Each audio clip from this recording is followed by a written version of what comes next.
Whatever it is. Bill, is your witness here?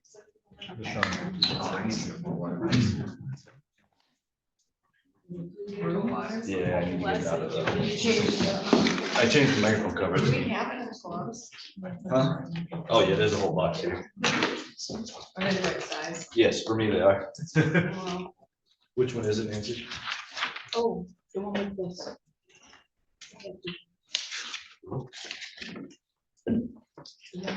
Oh, okay.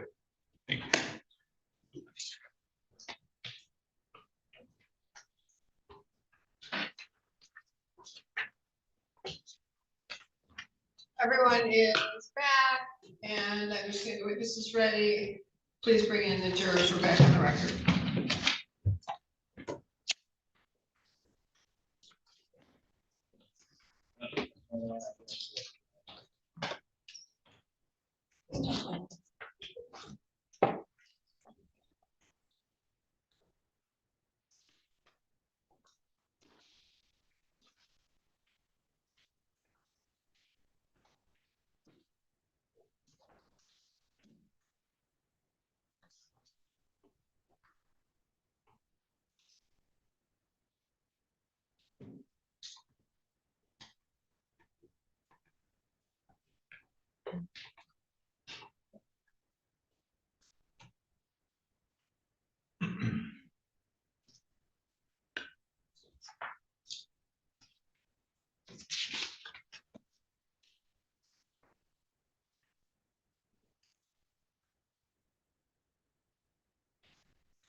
All rise.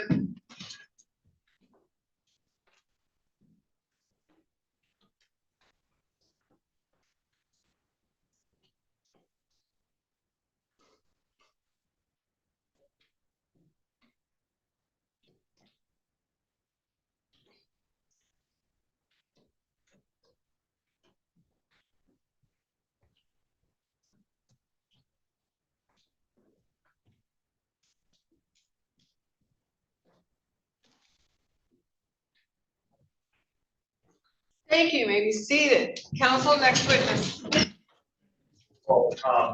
Lester Van Warmer to the witness stand, please.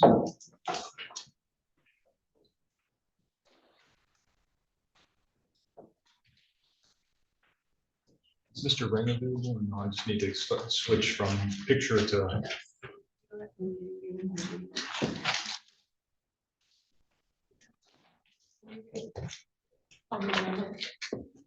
What do you need? I just need to start with the picture and then go to the video, please. What's up, my? Good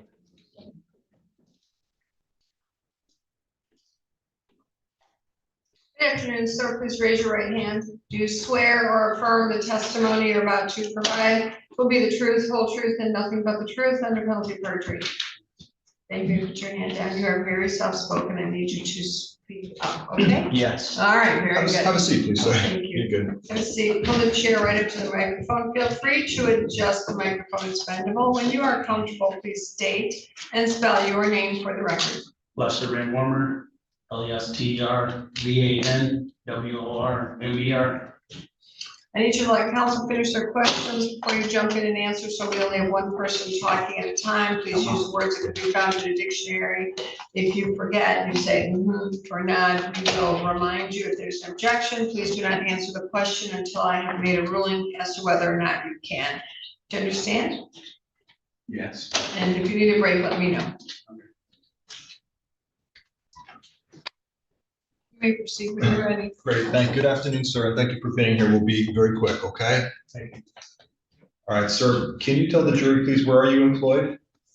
I'm the owner of Spotless Detailing and Window Tinting, 3423 South Cedar, Lansing, Michigan, for the last 16 years.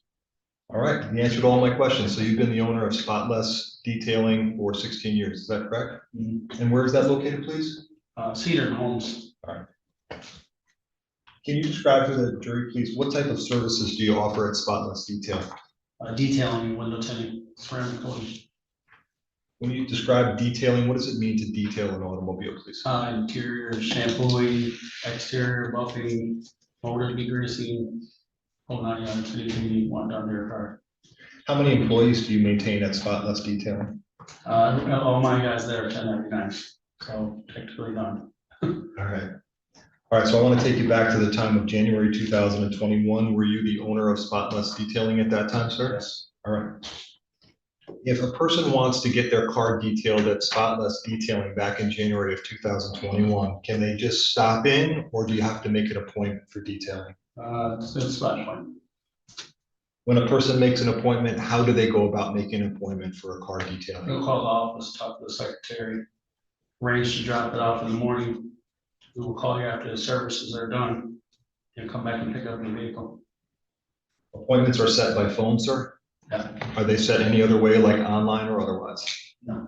Very good. And that's the way it was in January of 2021, sir? It's always been When you detail a person's vehicle, do you put some sort of sticker memorializing that you have detailed their car? here. Yes. Do you do that with every car that you detail? Yes. I want to show you something that's been marked in evidence in this case, People's Exhibit number 31, okay? Do you recognize this as a Spotless detail sticker that you use in your business, sir? Is that yes? Yes. They're taking down everything you say, okay? So you got to say yes or no. You're fine. All right, can I switch back to the talk, please? So Van Wormer, back in January of 2021, sir, did Spotless maintain a video camera system? Yes. Where was the video camera system located, please? In the back shop, On the what? in the back barn. How many cameras did you have? Uh, Okay, where were those cameras located on your building, please?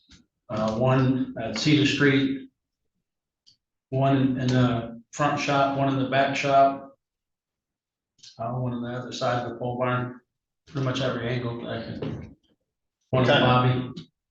One in the lobby, you said? uh, What kind of video system did you have, please? Vivint, And was it constantly running or was it motion activated? constant. Where was the data stored? I don't know. Who has access to that video if you want to go back and look at something that happened on the property? I don't think that's too far back. It only stores like 30 days, I believe. All right, let me ask you this. Let's say something happened in your property the day before and you wanted to look at the camera footage. Who has access to that camera footage? Me or my secretary. And if you want to look at that camera footage, sir, how do you go about accessing it, please? Through our phones. Very good. All right, sir, I want to take you back to the date of February 5th of 2021. Did you make contact with some detectives with the Lansing Police Department who were asking about a particular detailing that you did at your shop of a 2011 Yukon vehicle? Yeah, they came and asked if I did a service on the vehicle, and I said yes. Okay. And the date of that service, sir, that was January 14th of 2021. Is that accurate, sir? Sure, yeah, I'm not sure of the date, but yeah, sounds. Sure. You were interviewed by police in accordance with this investigation, is that Okay. correct? Yeah, If I showed you a copy of your police report, would that refresh your memory as to what you told them the date of this particular service was? no, I mean, if you're saying that's a date, I'm sure it is, it's too far back to. Sure. Yeah. I understand, so we have to do things a particular way in here. So you took a statement, or the police took a statement from you, correct? Yes, And in that statement, they discussed a particular date that they were referring to, correct? yes, And if I showed you what you told police, that might refresh your memory as to the date that we're talking about. Is that correct? yes. All right, let me show you a copy of your statement, okay?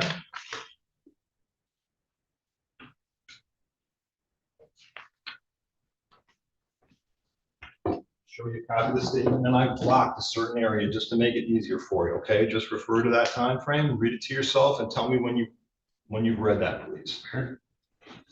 Part that I blocked right Oh, there. here, okay. Yep, tell me when you read that. January 14th, 2021. All right, so it sounds like you have read that. Is that correct, sir? Yes, Sounded like that refreshed your memory of January 14th, 2021. Is that accurate? yes, Now, the police also asked you to provide them with some video documenting this particular service. Is that correct?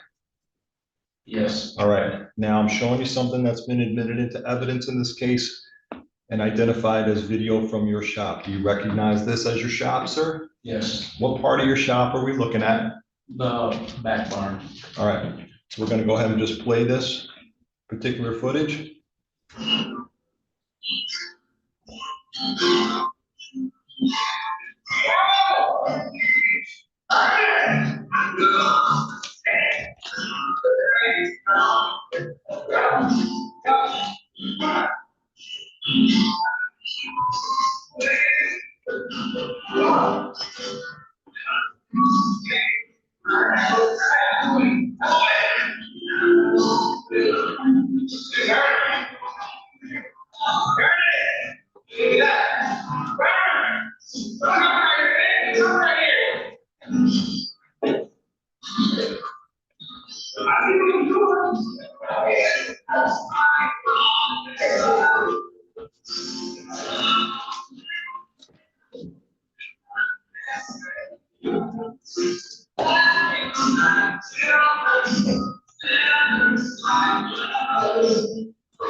All right, sir, do you see a GMC Yukon vehicle that's just been backed into the shop area of your place? Yes.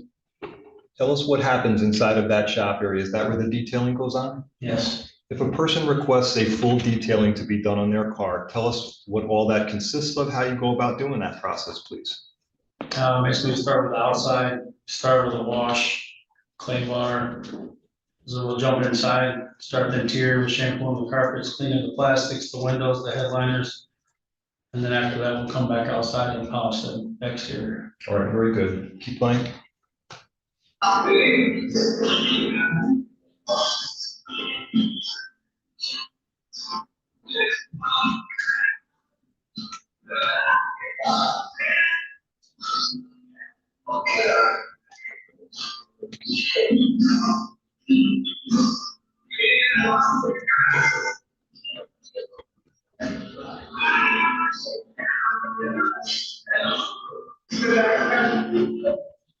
right, stop the video. And sir, this area that we see people starting to go into the vehicle, is that the beginning of that detail process that you just described for us? Usually if something happens like that, where everybody starts opening doors like that, that means it's just an interior. Because most of the workers will go inside and they want to see how bad it is and who's gonna get the car, you know, well, this one's bad. And you know, they'll try to steer away from doing it if it's a horrible car, you know. Gotcha. So if it's going to be just an interior, it's kind of taken over to that location and inspected by your workers? Yeah. Okay, continue playing.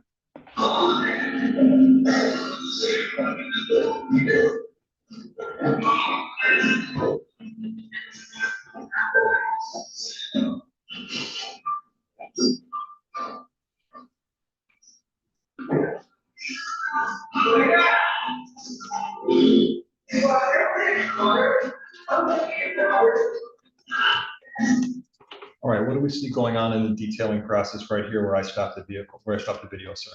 So it looked like for me pulling in the vehicle, the worker that was pulling the vehicle and wasn't a great of a driver, so I took over driving it and parked it in the corner so they can start an interior detail. That detailing process that you described on an interior, would it take place right there where we see the vehicle, sir? It could be anywhere. Gotcha. All right. How many guys does it usually take to detail a video? Detail a video. How many guys does it take to detail a vehicle? It's not too bad. It'll take 3 to 5 hours. If it's really bad, it could take longer, and we usually will throw a second person on there. It's really bad. All right, just a couple more questions about the process. Thank you so much, sir. With respect to the surfaces, like the hard surfaces, dashboard, center console, things of that nature, what type of cleaning is done on those areas inside the vehicle? Just a degreaser, rag, and wipe down. And with respect to the carpets inside the vehicle, what, if anything, is done to clean the interior carpets, please? What's your process? That blue thing that's sitting right there, that's a carpet shampoo. We have 7 of those in-house, and it gets really hot and steams the carpet. Okay. And you said it takes about 3 to 5 hours for this to happen, sir? if it's not that bad of a vehicle. Okay. And then once the vehicle is done, does the customer come and then pick up that video later, of that vehicle later that night? Yes, Do they have an opportunity to inspect that vehicle? they do. They walk over with myself or a supervisor that's there to make sure that they're satisfied with the service. And when they pay for that vehicle detailing, sir, where do they go ahead and pay for that detailing inside your store? Office. All right, so I'm gonna switch to the other video, please, that you provided for us.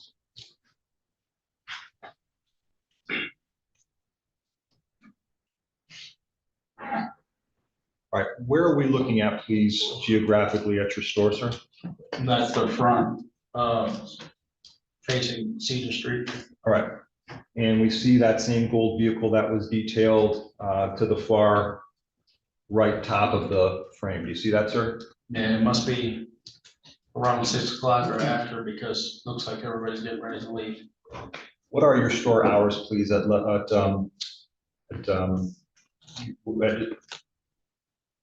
Spot Less, excuse me, what are your store hours at Spot Less, please, back in January of 2021? 2021, I believe we were open Monday through Saturday, but now we're open Monday through Friday. And what store hours did you have Monday through Saturday, please? 9 to 6. Okay, great. And you think this was closer to 6 p.m. Why? I mean, the darkness outside and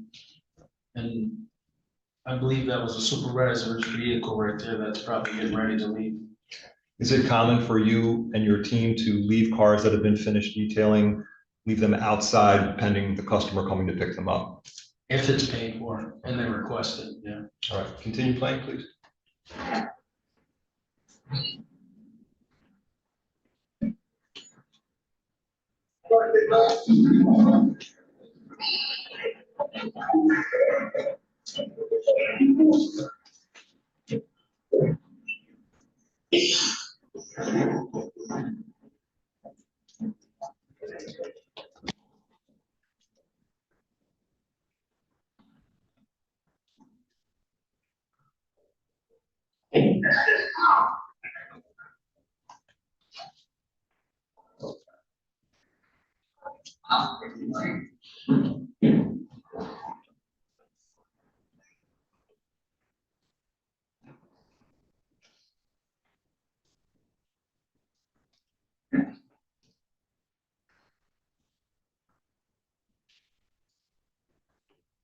Sir, we see people starting to approach that GMC Yukon vehicle in the top right of the video. What's happening right now in the process, please?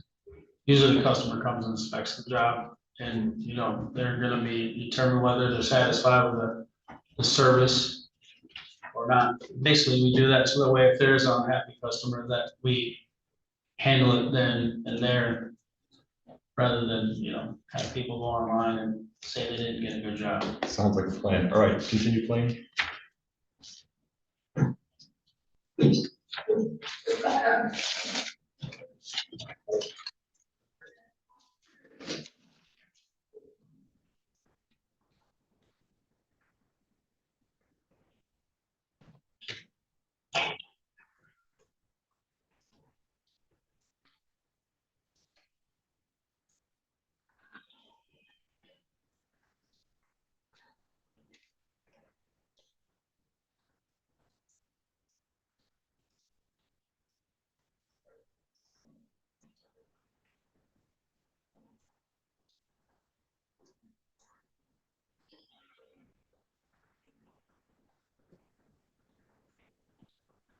My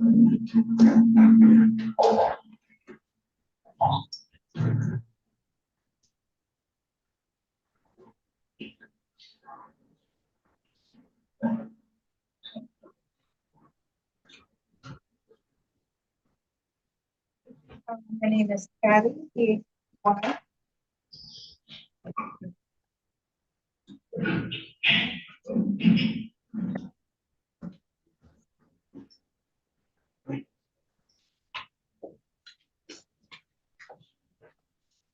Roxanne.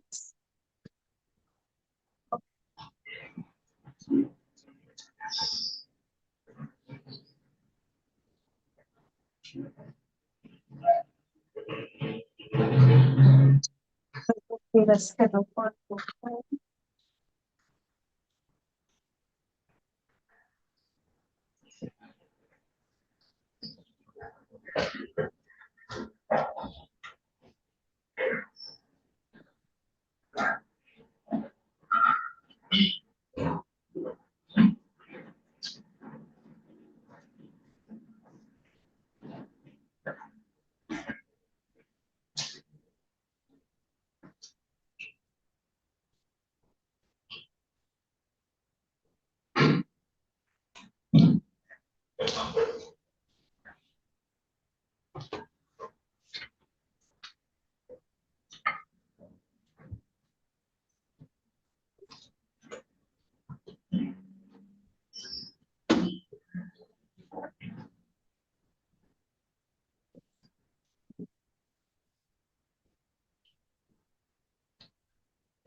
Um,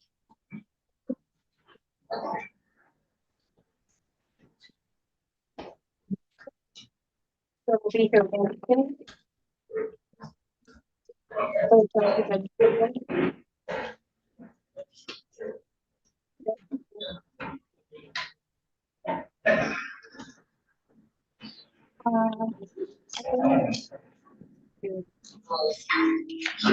So, Mr. Van Wormer, where are we in your shop right now, please? Lobby.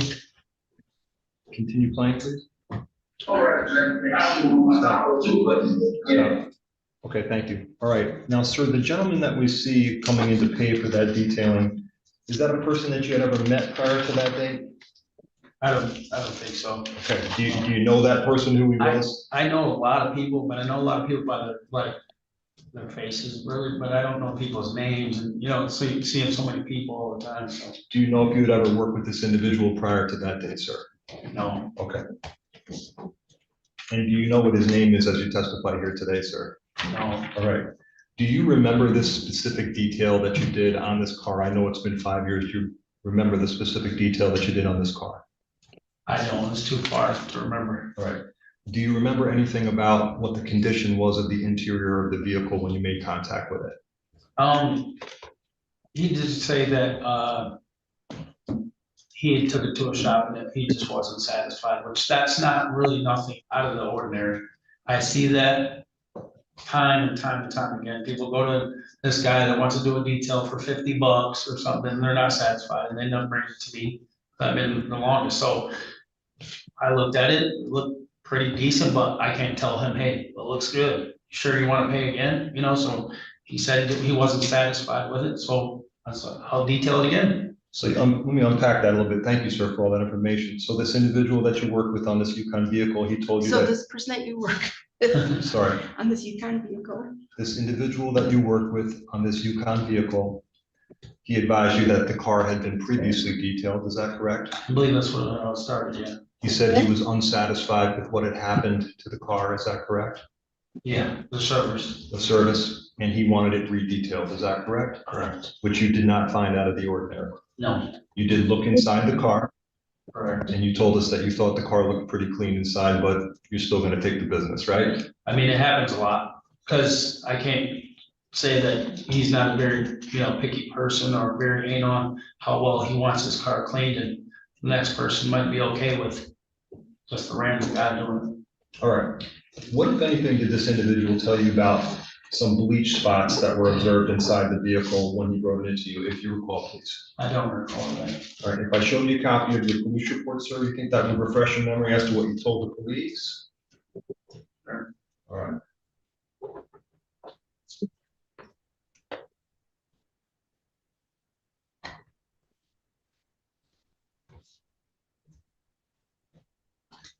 All right, so I'm gonna hand you your police report. I know it's been 5 years. I want you to read that, and the way this works in court is you have to read it silently to yourself and let me know you've read it, and we'll go from there, okay? So I want you to read that portion I've just blocked there. Read that to yourself silently and let me know when you're done reading it, okay?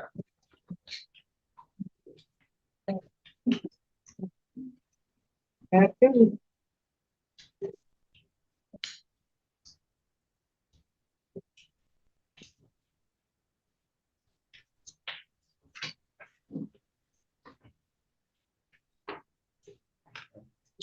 Have you read that, sir? Yeah.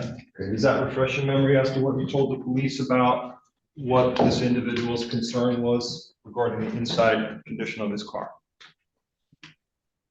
I think from thinking back, I think it had something to do with wherever he had took it before, maybe they had did something and damaged it. Okay, what had they done to the car that he was complaining about?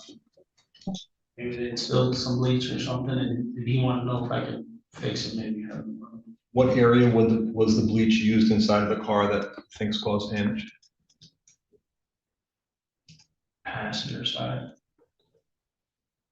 And what, if anything, did this individual want you to do to remedy that problem on the passenger side? Detail. Is there anything you can do to get out a bleach spot in a car to restore the coloring to the floor mats or the floorboards? I can. Okay, I can dye things. Okay, what did you do in this particular case, sir? I don't remember if I did it or not. All right, I could, I don't remember if I did it to that vehicle. I've done it to thousands of vehicles, but sure. it's a fabric vinyl that matches the same color, so if you spill bleach or coffee or something that stains the vehicle, it can be brought back to renew. All right, so isn't it true, sir, what he told you was that you inspected the car and you observed what you thought were white bleach spots on the carpet of the floorboard of the front passenger side, rear passenger side floorboard, and rear passenger side behind the driver's seat floorboard? Isn't that true? That's what you told the police, sir? I don't remember that many spots? And isn't it true, sir, that you told the police that you used it, repaired it with something called Spray Tech? Isn't that correct, sir? That's the name of the product, Spray Tech? I'm asking you, you're the detailer, sir. I mean, I'm just reading your statement. Right, from the well, it could have police. been back Sir. then, well, there's lots of different, as we progress, different chemicals come out, and Sure, so that I'm might just- not be the one we use now. thank you, sir. I just want to remind you, under oath in a court of law, so please answer my questions truthfully, okay? Isn't it true what you told the police is that you repaired bleach damage to those areas using something called Spray Tech? Yes You or still no? got me. So sorry. Sounds right. Isn't it true, sir, that you told the police that you repaired those areas using a dye called Spray Tech? Isn't that true, sir? Yes. Okay, thank you. So there were bleach spots on those carpet areas which you repaired with Spray Tech. Is that all accurate, sir? Yes. Okay. And that was part of the detailing that you did on this vehicle, correct? Yes. All right. How much does a detail like this cost, sir? $150 for interior of the SUV. All right. And then let me ask you this, sir. What, if anything, did you observe inside of the vehicle other than that? If you recall, did you observe any red staining, any No. blood, anything of that nature? No, I wouldn't have did it, Why not? because I've been doing this way too long, and I've known if I see certain things, and I've seen everything from, you name it. So if there's a red flag like that, I would just say, I don't feel comfortable doing this, might jeopardize my business or what I'm I understand. I think- providing for my family for something that, I definitely wouldn't do it. Oh, I understand. Thank you, sir. So at least when the car was presented to you, if there was something, if there had been something like that in the car, that's not what it looked like on January 14th when it was brought to you for this second detail. Is that correct, sir? Correct. Okay, thank you. All right, continue playing. My boy was happy fast. My boy was on the shopping. So I left it in the car. My boy is Foxford. Yes, and his cousin, exactly. But you're his own. Yeah, we do together. He's on kind of like your son. My brother, so I got him in my house. I come with my son.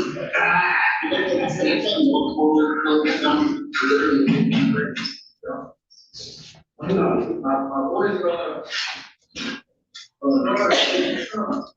and then again, appreciate it.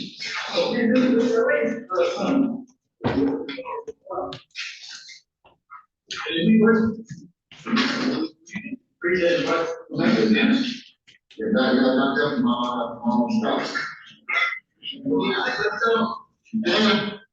All right, this individual has just paid you for the detailing services that you described. Is that correct, sir? Correct. And you think that would have been about $150, is that right? Where had the Where had this individual gotten the car detailed previously, if you know, sir? I don't know. Continue playing to the end. It's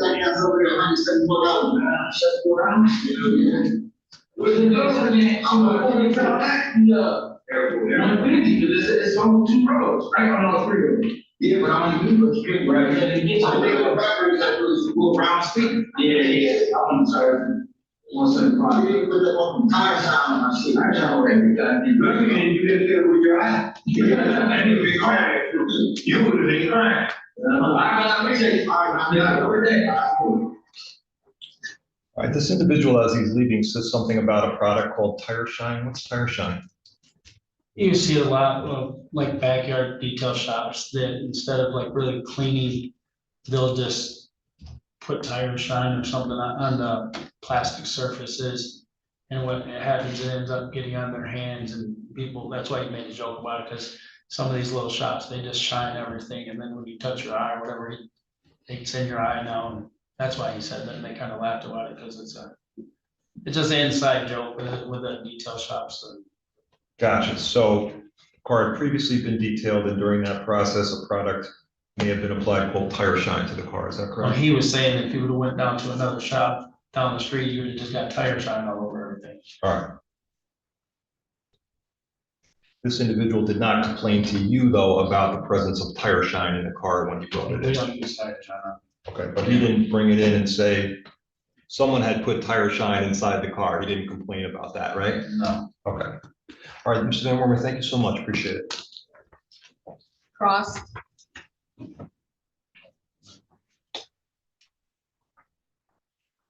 Good afternoon, Mr. Van Wormer. Did you personally detail this vehicle, or was it somebody else from your shop? No, I did not. Okay, did you ever go inside of it at all? To move it in. Okay, but that was the extent of your experience, okay. And you said when you moved it in, you didn't see any red staining or anything that looked like blood or anything like that? Or, oh, we're talking at the same time. I'm sorry. Any red staining or anything? That looked like blood? No. Did you have a discussion with your employee who cleaned the interior? No. And you said that you were the one who did the work on the bleach spots, though, correct? With the spray? If there was bleach done, if there was a fabric dye that needed to be done, yes, I would probably be the veteran that would do it. Okay, and when you spray, when you spray these bits, do you actually remember? Did it cover well? Do you remember that type of thing? I don't remember. State Far, it's too far back to remember. So do you really have a memory of doing this job 5 years ago, or is this just something you're kind of relying on a police report to I remember remember? seeing the little, now that you're showing me stuff, but I see thousands of cars every day. Okay. I mean, every year, so. Sure. I remember bits and pieces because you're telling me it. Yes, but. And you said that discussion about tire shine is just kind of an inside joke in the detailing business Yeah. for other places that do lousy work, essentially. Correct.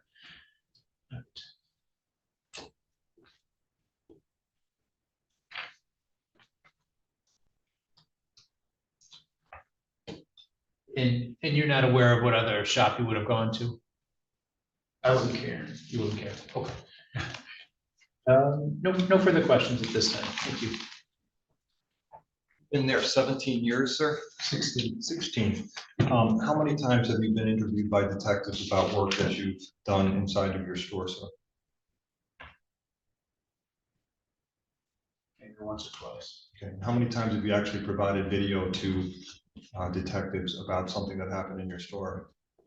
I think most of the things that they ask me for is usually footage on Cedar Street, usually when this car accidents up front, but never anything. Sure. I didn't think nothing of this. Right, so this was the first time that you had ever had an investigation at your location in this manner for video and otherwise, correct? Yeah. Okay, so you might have some memory of it because it was kind of an important event after police investigated, right? No, because you're just now telling me about it so far long ago. That if you would ask me then, I would know. last week, let alone 2021. All right, very good. I understand. Sir, the person who brought that car in, they paid you for it. There appeared to be no complaints after they inspected the interior of that vehicle, correct? Correct. All right, thank you. Nothing further from the people. May this witness be released from subpoena? Yes, Your Honor. Yes, sir. Thank you very much for your time and testimony. Please do not discuss your testimony during the pendency of this matter with anyone associated with the case. When it's over, you can talk about it with whomever you wish, okay? Thank you. Next witness. Thank you. People call Rebecca Madden to the witness. Actually, Your Honor, we're gonna check if we could just see if there's one more citizen that's about 5 minutes. No problem. I would like to put them in front of the DNA people if we could.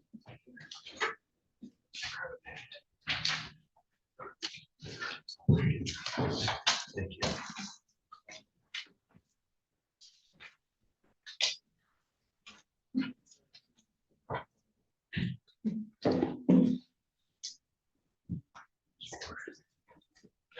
Small one, it was extra large.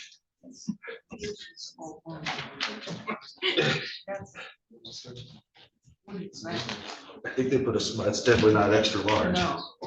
Go right on up there, sir. All right, thank you. People call Jacob Wilkinson to the witness stand, please.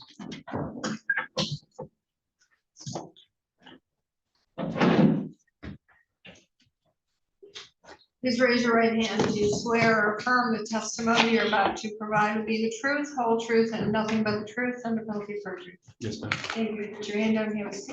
Pull the chair right up to the microphone. When you are comfortable, if you could please state and spell your name for the record.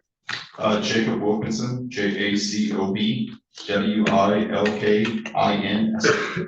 All right, it's important that you let counsel finish their questions and they'll let you finish your answer. So we only have one person talking at a time. Please use words that can be found in a dictionary rather than because the court reporter has to take down words. And if you hear an objection, do not answer the question until I have told you whether or not you can. If you need a break, please let me know. Yes, ma'am. Thank you. Counsel, when you're ready. Your Honor, thank you. Because we're going out of order, just indulge me about 5 minutes, please. Not even No problem. 2 minutes, please.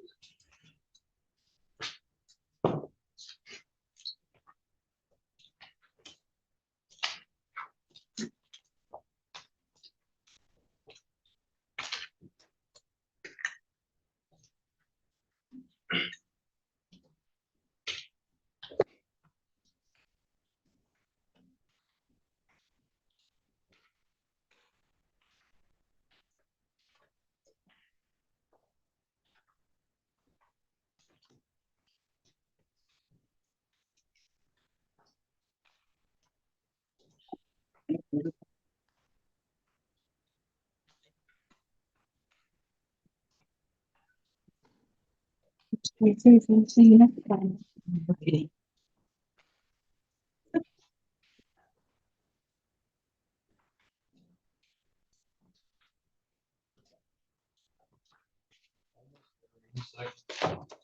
wasn't huffing at you, Bill.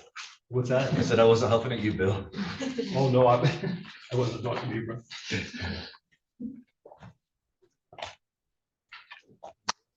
Reminder here. All right, there we go. Thank you. Sorry about that. Sorry about that, Mr. Wilkinson. All right, sir. Thank you for being here today, and we just have some brief testimony for you, sir. Sir, how old are you? 34, Are you employed? self-employed, yes. And what do you do for a living, please? I own a recruiting business for high school athletes. And without telling us exactly where you live, do you still live in the Lansing area, sir? Yes. All right. Sir, I want to direct your attention, please, to November of 2020. Okay. Quite a while ago. Did you own a vehicle in November of 2020? I did. And what type of vehicle did you own in November of 2020? I honestly don't know which vehicle it was at that exact time, but I know that there was a vehicle that I don't know if I'm supposed to say what it is in terms of what we're talking about. Sure, yeah. So I know there was a GMC Yukon It was tan. I don't remember the year or anything like that. All right, so let me just jump right to the chase. Did you own a gold colored 2011 GMC Yukon? There we go. All right. That's the one. All good, sir. How long had you owned that car prior to November of 2020? Maybe a year. Do you know when you purchased it? I do not. And did you purchase that car new or used, sir? It was pre-owned used. All right. It was pre-owned. Pre-owned used, yes, ma'am. All right, let me just show you some photos here, sir. Do you recall this? Can I have the screen, please?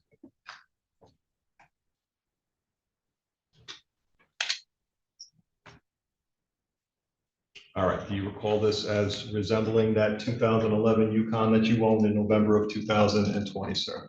It looks similar. All right. Sir, did there come a time when you sold that 2011 GMC Yukon vehicle to a dealership in Lansing? Yes. And what dealership did you sell it to? Dice Auto Sales. Do you know when you sold that vehicle to Dice Auto Sales, please? I don't know the exact date or even really an estimate. I know it wasn't shortly after. I had only owned it for, like I said, maybe a year. Okay. And sir, you sold it to Dice Auto Sales, is that correct? Yes, sir. Where is Dice Auto Sales located? Downtown Lansing-ish. Why did you choose to sell this car to Dice Auto Sales, please? I had realized that I got a giant vehicle that took a lot of gas, and it was just me and my it was my fiance at the time, but it was just her and I. We didn't have kids or anything, so it was more of a luxury. Do you know who the owner of the auto dealership Dice Auto Sales is, please? I believe his name is Jeff Dice. Do you know Mr. Dice? I knew of him. He had sold me a car when he worked at RPM Auto Sales before. All right. So your relationship with Mr. Dice was simply one of business, is that right? Correct. All right. So we'll tie up the ends as to whether the vehicle I'm showing you that was later purchased at Dice is the same, one and the same. Okay. But for purposes of our discussion now, when you sold that vehicle in 2020, was there any exterior significant damage to the vehicle, sir? Outside of rust spots, not that I remember anyways. With respect to the interior of the vehicle, sir, were there any damages to the interior of the vehicle when you sold it back in 2020? Nothing significant that would be recalled. Specifically, sir, with respect to the interior of the carpet, the back carpet, was there any type of substantial damage to the carpet when you sold it to Dice Auto Sales? Not that I'm aware of. I'm showing you what's been marked as People's Exhibit 55 in this case, which is the interior rear passenger seat of this vehicle. Looks like the whole carpet has been ripped out. When you sold that vehicle, was it in the condition that we see here? Absolutely not. All right. Sir, while you were the owner of this vehicle, had anyone ever been seriously injured inside of the vehicle? Not that I'm aware of. Had anyone, while you owned it, ever bled extensively inside the vehicle? Not that I'm aware of. During the time that you owned this vehicle, sir, had there ever been a gun fired inside of the vehicle? Absolutely not. When you sold it, sir, were you aware if there was any bullet damage inside of the vehicle? No, sir. Did you ever meet a person by the name of Andrew Watson II prior to selling this vehicle? That's all the questions I have. And then I believe Mr. Goodrich has some questions for you, so thank you. Council? Good afternoon, Mr. Wilkinson. Hey, how are you? Good. You stated that you only owned the car for about a year, correct? Roughly, yeah. And you agreed that it was a 2011 Yukon? Yeah, I would think so. Okay, so when you bought the car, it was probably somewhere in the vicinity of about 8 years old. Is that fair? Yeah, roughly. And you don't remember the exact date that you traded it in back in 2020? I don't know. Would it have been in the fall, the summer, the spring? Do you know that even? No, it's been so long ago. I don't. I'm sorry. Okay.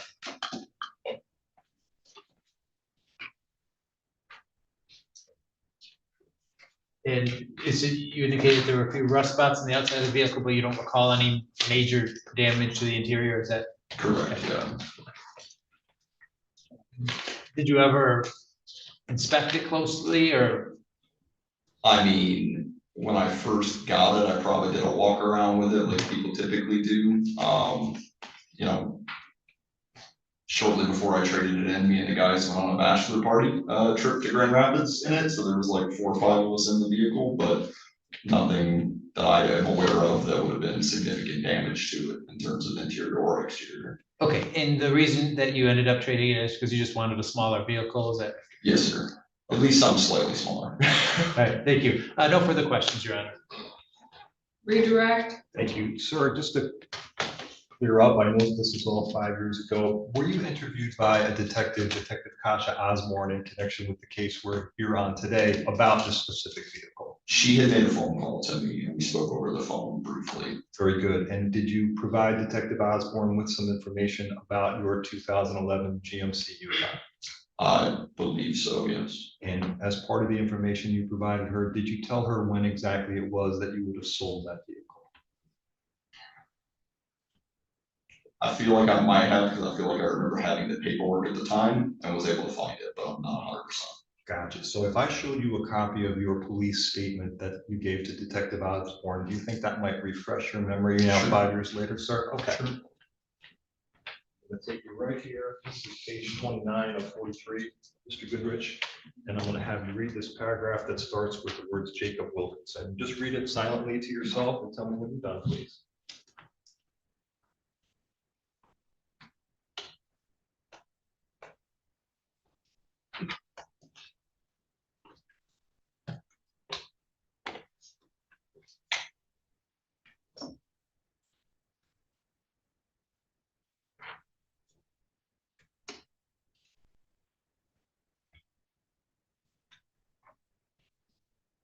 Okay.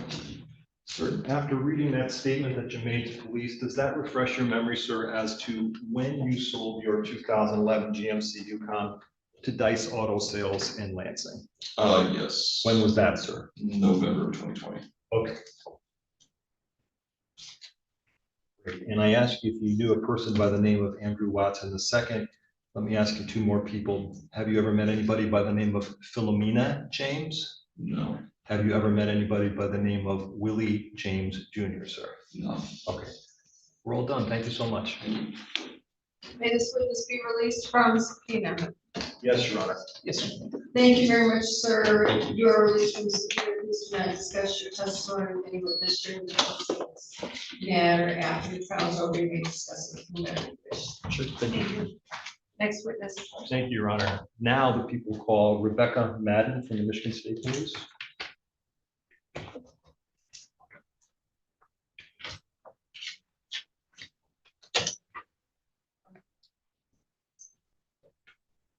I was gonna go back and get it.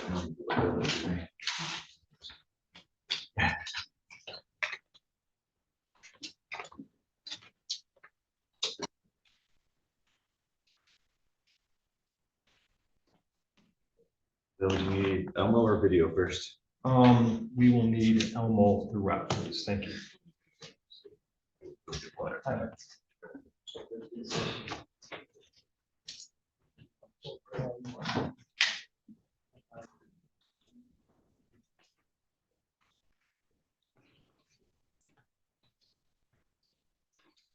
Good afternoon. Please raise your right hand. Do you swear or affirm the testimony you're about to provide will be the truth, whole truth, and nothing but the truth, and don't take perjury?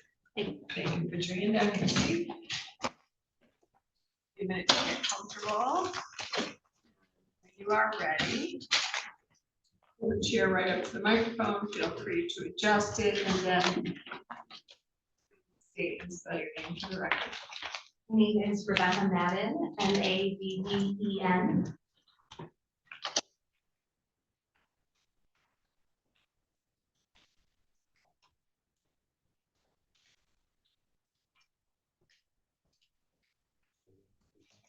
Okay.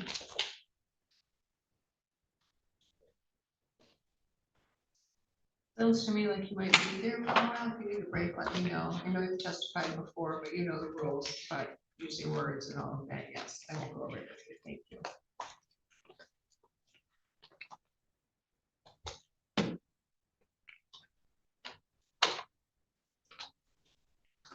All right, thank you. I survived my binder blow up and I'm ready to go here. Thank you.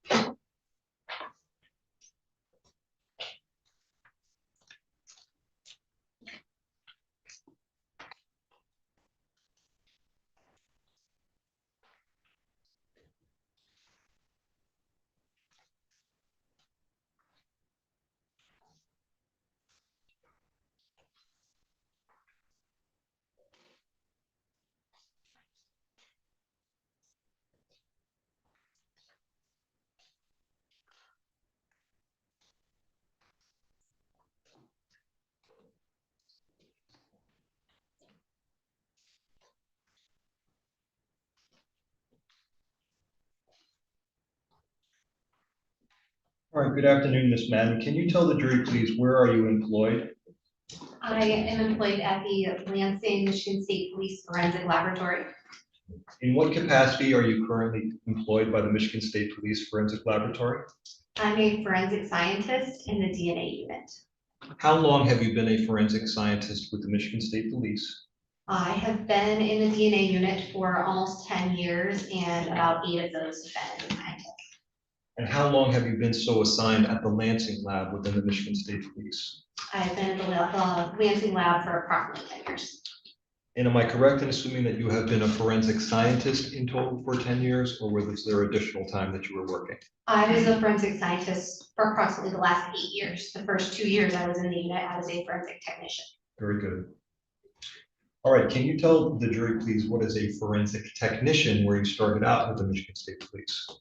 So I started as a forensic technician, which is a similar job duty, but as a forensic technician, my job was more to do kind of the behind the scenes work, some of the lab work, taking care of things like cleaning, instrument maintenance. Whereas a forensic scientist, my job is more focused on DNA interpretation. You graduated to the level of forensic scientist about 8 years ago with the Michigan State Police? Yes, And you have been working continuously in that capacity for the last 8 years? yes. Very good. Now, can you tell the jury, please, what is your specific area of expertise within the Michigan State Police? My area of expertise is forensic DNA analysis. Forensic DNA analysis, is that right? Yes. All right. In general terms, what are your job duties as a forensic DNA analyst with the Michigan State Police?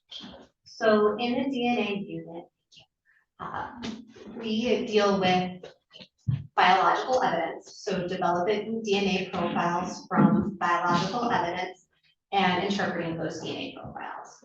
So sometimes as a scientist, I am involved in kind of the lab work to develop these DNA profiles, but my main job duties are to interpret DNA profiles. I determine if they are suitable for comparison or not. If they are suitable for comparison, I can run comparisons to references from known individuals and calculate statistics. And then I summarize those findings in a report.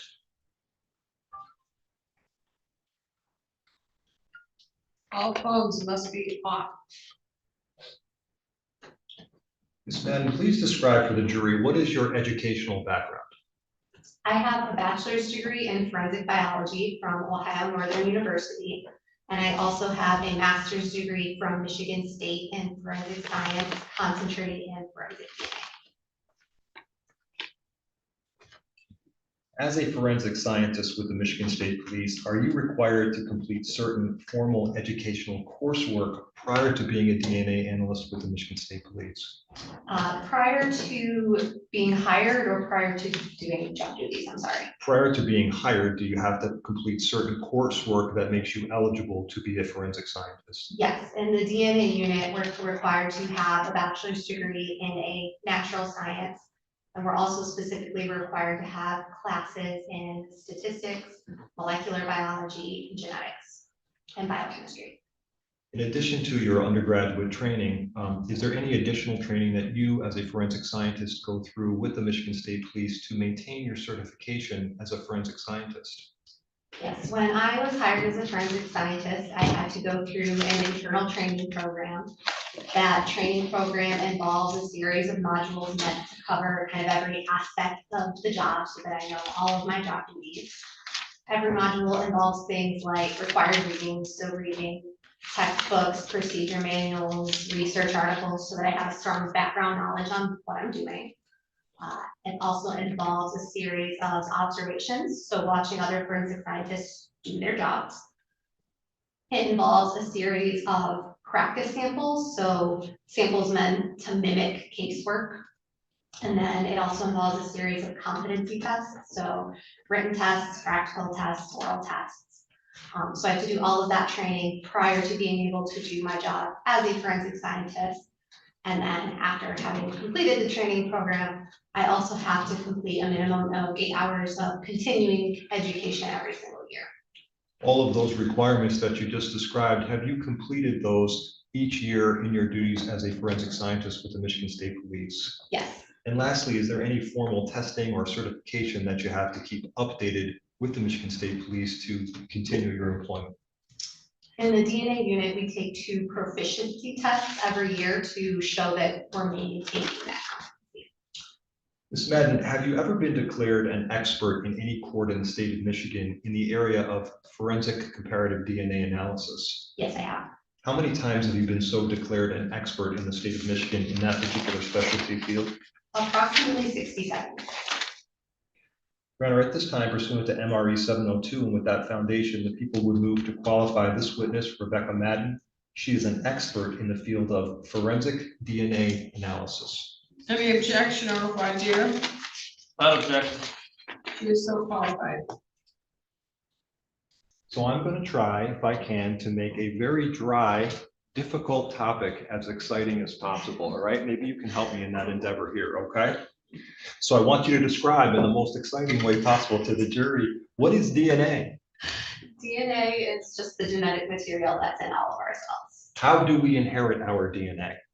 DNA is inherited from your parents, so you receive half of your DNA from your mom and half of your DNA from your dad. Do any 2 human beings have the same DNA? Identical twins do, but other than identical twins, no. What does DNA code in a human being? DNA codes for everything in our body, your characteristics, the production of your blood cells, really everything that makes you, and makes you a human being. Can you tell the jury, please, what are common sources of DNA that we can test? So the common sources of DNA that we test for are body fluids, so blood, saliva, and semen. We also, in forensic DNA, very frequently get samples that are referred to as touch samples. So touch samples just refer to leaving DNA behind through kind of touch, through shed skin cells as you touch various items. How strong of a donation source is blood, for example? Blood is a very good source of DNA. In general, a body fluid is going to have a lot of DNA in it. Something like touch DNA, skin cells is not going to have a lot of DNA in it. Let's talk about this concept of touch DNA.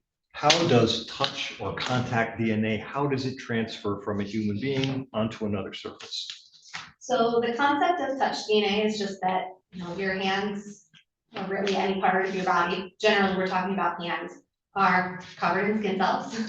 As you touch DNA behind, most people are, as you touch surfaces, most people are familiar with the concept of fingerprints. You touch something, you leave behind a fingerprint. So in that same manner, you may also leave behind some skin cells or DNA, any DNA that's on your hands. Commonly just shed skin cells that kind of flakes off, especially if you think, winter, you've got kind of dry skin, might flake off easier. But any DNA that's on your hands could also be transferred. So say I, kind of gross to sneeze into my hand, might have some saliva on it. I could then transfer that through touch by touching this desk, the doorknob, my steering wheel driving here, anything like that. Ms. Madden, how much time of touch is sufficient to transfer DNA, if you can tell us? There's really no limit. Touch DNA is a highly variable concept. Sometimes a lot of DNA is going to get left behind in a very short touch. Sometimes no DNA is going to get left behind in a very short touch. The general trend is the longer you have contact with an item, the more DNA that will be left behind. So just generally speaking, if I touch this desk for half a second, probably not going to leave as much DNA behind as if you were to look at my steering wheel where I drove and I was holding my steering wheel for my 15 minutes to get here. We're going to talk about something in this case called wearer ID. What is wearer ID and what type of DNA can transfer with wearer ID?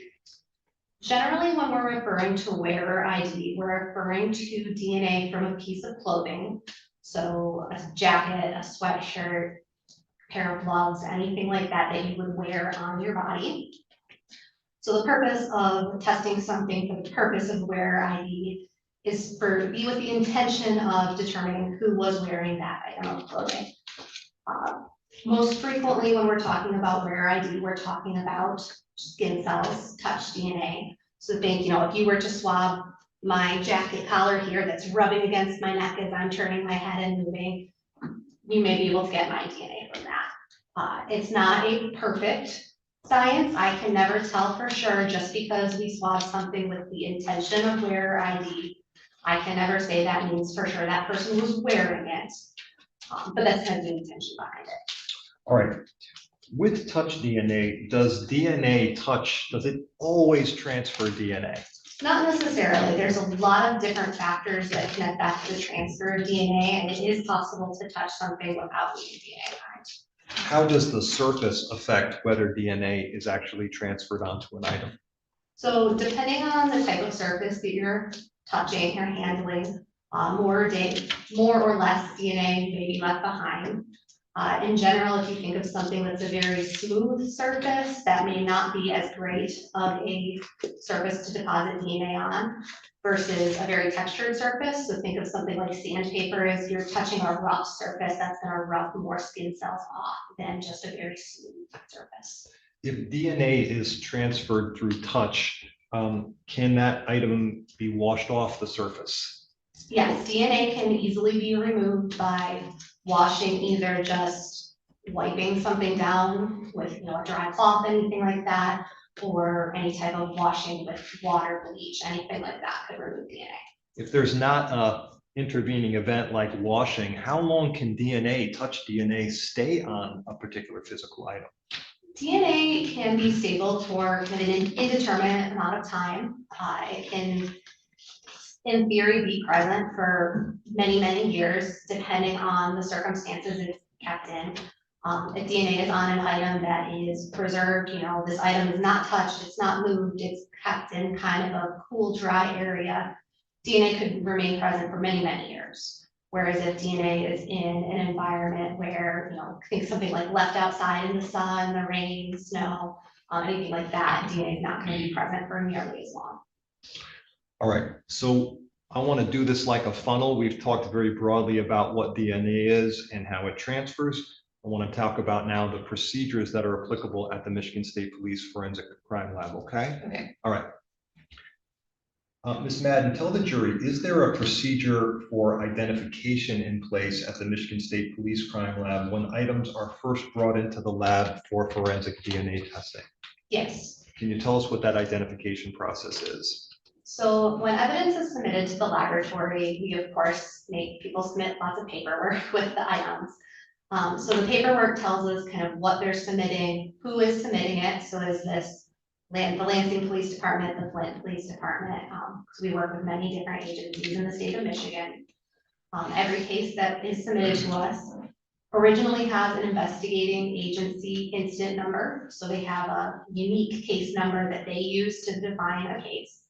When it's submitted to the laboratory, we assign it our own laboratory number to keep track of what case is which through all of the different agencies we work with. So every case has a laboratory number associated with it. And then every item of evidence that is submitted also is given a number. So generally what we're receiving are things like paper envelopes, cardboard boxes, that contain the evidence. So each container is given a unique container number. So I might have container 1 from a particular lab number, container 2 from a particular lab number. And then the items inside of those containers are further broken down. We have had testimony in this case from Ms. Gervin, who did the serology on some of the items that she tested. Mm-hmm. She described for us the security procedures in place between transfer from Lansing to Bridgeport and then Bridgeport to Lansing. The items that Ms. Gervin transported back from the Bridgeport lab to the Lansing lab, the samples that she created for your DNA comparative analysis, when they arrive, how are they securely stored so that we avoid any tampering or cross-contamination of those samples? So evidence is transferred between the laboratories by our forensic technicians who work in our kind of front office. It's their job to transfer evidence from laboratory to laboratory. Generally, when evidence is transferred from the Bridgeport laboratory to the DNA unit in the Lansing laboratory, the evidence has been prepared into an extraction tube, which is a small little plastic tube. And we store those in what's called a cryo box, which is a plastic box that has kind of a grid to divide the samples up. So samples are stored in those boxes. Generally, they are sealed with evidence tape before that they are transferred so that they can't be like dropped and broken open or anything. So then the evidence is transferred from one laboratory to another by a forensic technician who keeps track of, we have a chain of custody software system that keeps track of who has the evidence in their possession at all times. And then it's brought to the Lansing laboratory where they verify the evidence they say is present, is actually present, and it's entered into our system. When you work on a piece of evidence that's been given to you from serology, how many items of evidence are you working on at a time, and what do you do to ensure there's no cross-contamination of samples? So how many samples we're working with at any given time kind of depends on the various week what we're working with. We tend to batch our samples. So our laboratory process takes similar amounts of time, whether you're working with 1 sample or 10 samples. So we will work a batch of evidence samples together at a time. It could be 5 samples, it could be 30 samples. I think about the most I've ever seen us work is 40-ish at a time, 40 samples. So in order to keep track of everything and prevent any type of cross-contamination, we have a lot of protocols in place. So one is just sample identification. So I kind of talked a little bit before, we already have, every case has a laboratory number associated with it, and sample numbers associated with them. We also, in the DNA unit, barcode our samples. So each sample has a barcode similar to what you'd see at the grocery store. We even have scanners at our benches to scan these. So that way we know what every sample is and we can keep them separate.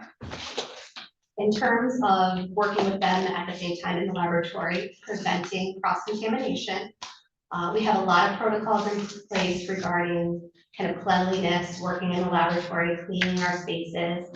We wear disposable gloves and change them very frequently. So depending on what part of the laboratory process I'm doing, I may be changing my gloves between every single sample that I'm opening. As you imagine, I go through a lot of gloves. We also have a series of controls in place. So every time we say extract DNA from a sample, which just means getting the DNA out of that sample, we introduce what are called negative controls. So new samples that are designed to not have any DNA in it so that we can test and make sure throughout the process and every step of the process, those negative controls are remaining clean, that we're not seeing cross-contamination between them, and that we're not seeing any contamination from our reagents and various chemicals that we use in the laboratory. Those are at least some of the practices we use. So it sounds like from that sort of lengthy description, I appreciate that assuring the integrity of respective samples is of the utmost importance to the Michigan State Police Crime Lab. Is that accurate? Yes. All right. All right, we can all take a breath, and now we're going to get into stuff that's a little bit more scientific and a little bit more boring, okay? And I want to talk about your standard methodology, please. Is there a standard methodology that you, as a DNA analyst, use when conducting a DNA comparative analysis on items that have been submitted to you for testing? Yes, we have standard procedures in place for everything we do in the laboratory. What is the first step in your DNA processing of evidence? So the first step in DNA processing is called a DNA extraction. So what that just means is taking the sample and getting the DNA out of it. Most of the time, DNA evidence I'm working with is something like a cotton swab. I can't just plug a cotton swab into an instrument and have it spit out results. We have to separate And establish result. and have it spit out results. And have what? Have it spit out results. I still didn't get it. Okay, I will repeat it. So I can't just plug a cotton swab into an instrument and have it spit out results. So first, the DNA has to be extracted and separated from the cotton swab, the piece of clothing, whatever type of item was submitted to laboratory. How do you do that? We have a few different extraction methods. Generally, we use a robot to make it a little simpler on ourselves. So the extraction process begins by adding a series of reagents or chemicals. You can kind of think of it like cooking, following a recipe, you're adding different ingredients. But those ingredients are designed to break open the cells and release the DNA. And then we use a robot to help kind of separate it out and wash off all of the extracellular junk that we're not interested in, just separate out the DNA. All right, that's step one, separate out the DNA. Is that accurate? Yes. What is step two? Step 2 is called DNA quantitation, which just means measuring how much DNA is in each sample. Step one is get the DNA out. Step two is measure how much is in the sample. Is that accurate? Yes. What is step three? Step 3 is called amplification. So that means just making a lot of copies of the specific regions that we're interested in testing for forensic DNA. All right, get it out, see how much we have, and copy it. Is that accurate? Yes. What's the next step? The last step is called electrophoresis, big fancy word. It just means that we run it on an instrument and it kind of reads the DNA with some fluorescent tags, so colored tags. And that instrument generates what is called a DNA profile, which just kind of looks like the phonograph. All right. So that's the steps that you go through as a forensic scientist to go about this comparative process. Is that correct? Yes. All right. So before I get to the last step called the interpretive phase, I want to ask you this. Can you tell the jury what is a known DNA sample? When we refer to known DNA samples, generally we're talking about a reference.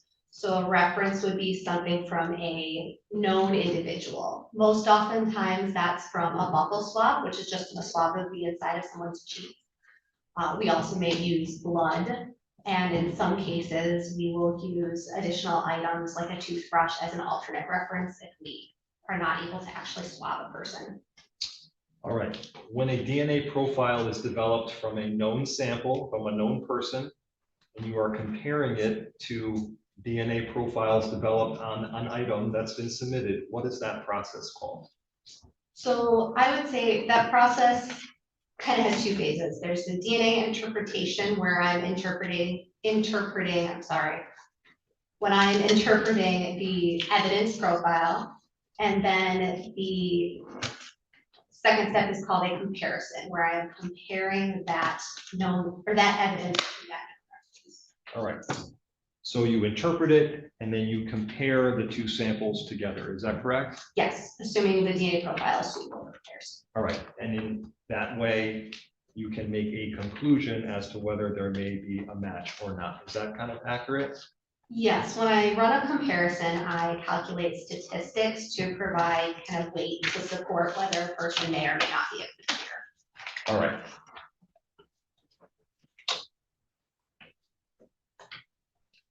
Okay, the last question I want to ask you before we get to the case that we're here on is, once you've made all these conclusions through this entire process, how do you report that out for someone else to look at? So after I have finished all of my interpretations, I have all my conclusions, I summarize that data in a report. That report I write using standardized wording. I'm not just kind of writing whatever I want about these DNA profiles. I have standard wording to use for my conclusions. And then every report before it can be released to an investigating agency has to be reviewed by 2 other people. Why is that? We want to make sure, for a variety of reasons, we want to make sure that, one, my interpretations make sense, that I followed the procedure and that other people agree with me. We also want to make sure that there's, we're all humans. I don't want to have a typo in my report out a wrong statistic. So we want to make sure that all of our reports going out are of the highest quality, and try to catch any mistakes if we can. All right. Once that report has been peer reviewed positively, is it then released to the law enforcement agency? Yes. All right. We're going to narrow it down further and we're going to get to the work you did in this case. Is that fair? Yeah. All right. All right, so I'm going to direct your attention to quite a while ago now, March 11th of 2021, were items of evidence submitted to you in the Michigan State Police Crime Lab for comparative DNA analysis. Yes, they were submitted to the laboratory. Okay, and were you as a forensic scientist requested to perform comparative DNA testing on these items? Yes. As you told us, you prepare a report. Is that accurate? Yes, The report that you prepare, are you required to do that in every case that's submitted for forensic DNA comparative analysis at the Michigan State Police? yes, And that is done in the ordinary course of business? yes, And it is peer reviewed. Is that all accurate? yes. I'm going to approach you with the first report we're going to talk about in this case. And I'm going to show you People's Exhibit 220. That's not right, excuse me.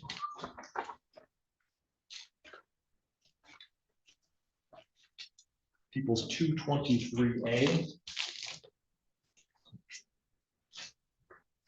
I'm going to ask if you can identify, please, if this is the report that you prepared in connection with that submission of evidence on March 11th, 2021. Yes, it is my report. Yes. Yep, okay, that is your report? Yes, these 3 pages are my report.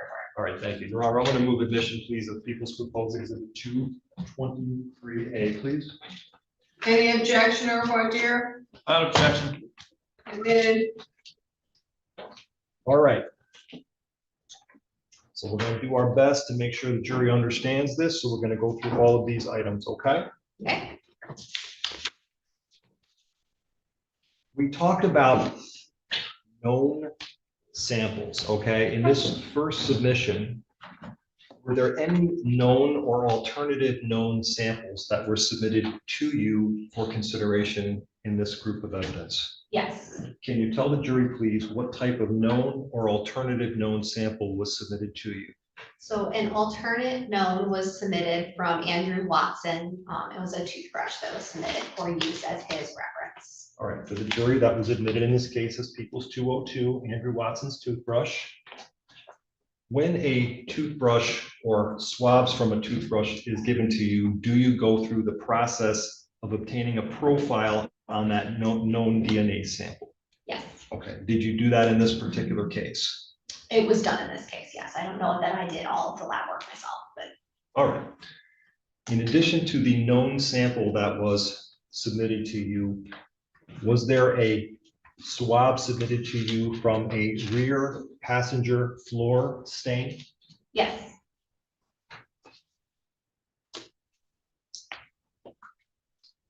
For the jury, that swab O that was submitted from the rear passenger side of the car. Was there a swab submitted to you from the front passenger seat front bar stain? yes, For the jury, that swab Y from the front passenger bar stain.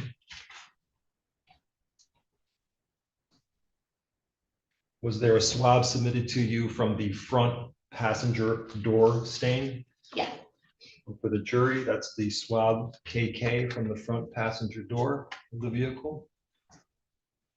And lastly, was there a swab submitted to you from a fabric stain? the front passenger seat fabric stain, yes, I can't read that, that's why I was kind of improvising. There we go. The front passenger seat fabric stain, is that correct? yes, All right, and for the jury, that's swab V, the front fabric stain from the front passenger seat. All right, so those swabs, 1, 2, 3, 4, and then an alternative swab for a known sample, those were all submitted to you. Is that accurate? yes, Okay. Did you process these samples for DNA in the manner and methodology that you just described to us, please? The samples were all processed in the Lansing lab DNA unit. I do not believe I did every step of the laboratory work myself, but I did all the interpretation. All right. With respect to the known sample from the toothbrush of Andrew Watson, were you able to develop a DNA profile from that submitted alternative known sample? Yes, The DNA profile that you obtained from the toothbrush, was that suitable for DNA comparative analysis? yes, All right.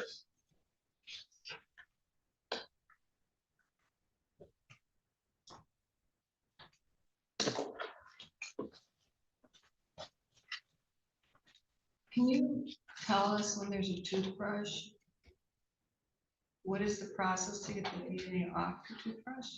Is it a swab like the rest or something different? I don't know exactly what was submitted. Sam Gervin did the BFI testing for that. So I'm not sure if she swabbed it or not. For the record, Ms. Gervin testified that she took a swab from the toothbrush and then sent that over for DNA comparative purposes. Okay. All right, thank you. All right. All right, were you able to obtain a DNA profile from the swab of the front passenger floor stain? Yes, And was that suitable for DNA comparative purposes? yes, it was. All right.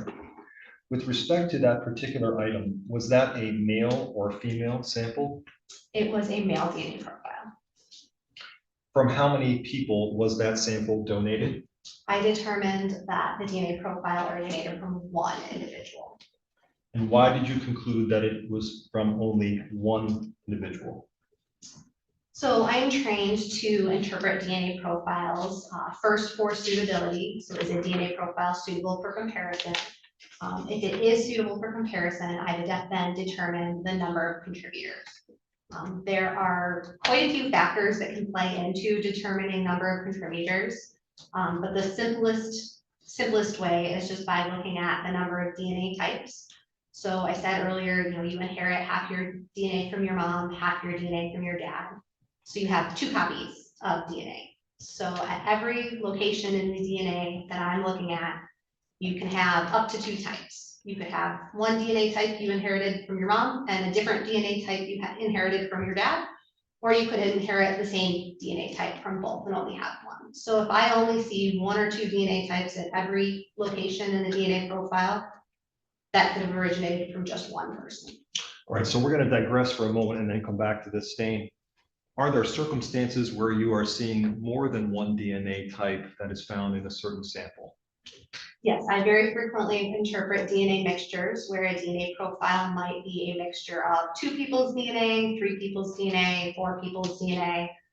Anything more than 4, I will not interpret. I will determine that is too complex for comparison. If there are more than one donors to a DNA sample, are you able to make a determination as to the highest donor in that DNA sample? Can you rephrase that? I'm not sure what you mean. Sure, in terms of the quantity of DNA that you're seeing in a multi-person sample, can you make a decision as to whether there is more DNA from one donor as opposed to less DNA from another donor? To some extent, yes. It really depends on the DNA profile. Sometimes there is a lot of DNA from one person and very little DNA from another. But all of my actual interpretations and comparisons are to mixtures as a whole and not specifically to, people like to ask about major contributors. We really don't use that word anymore. I'm just comparing to the DNA profile as a whole. All right, very good. So going back to the rear passenger floor stain from the vehicle, you were able to determine that there was one donor and that it was a male donor. Is that correct? Yes. All right. Looking at the swab from the front passenger seat front bar stain, were you able to obtain a DNA profile from the front passenger seat front bar stain swab? Yes. And was that suitable for DNA comparative purposes? Yes. Was that a single donor or a multiple donor sample? It was a single contributor sample. And was that a male or a female donor sample? It was a male. With respect to the stain on the front passenger door stain, were you able to obtain a DNA profile from that particular swab?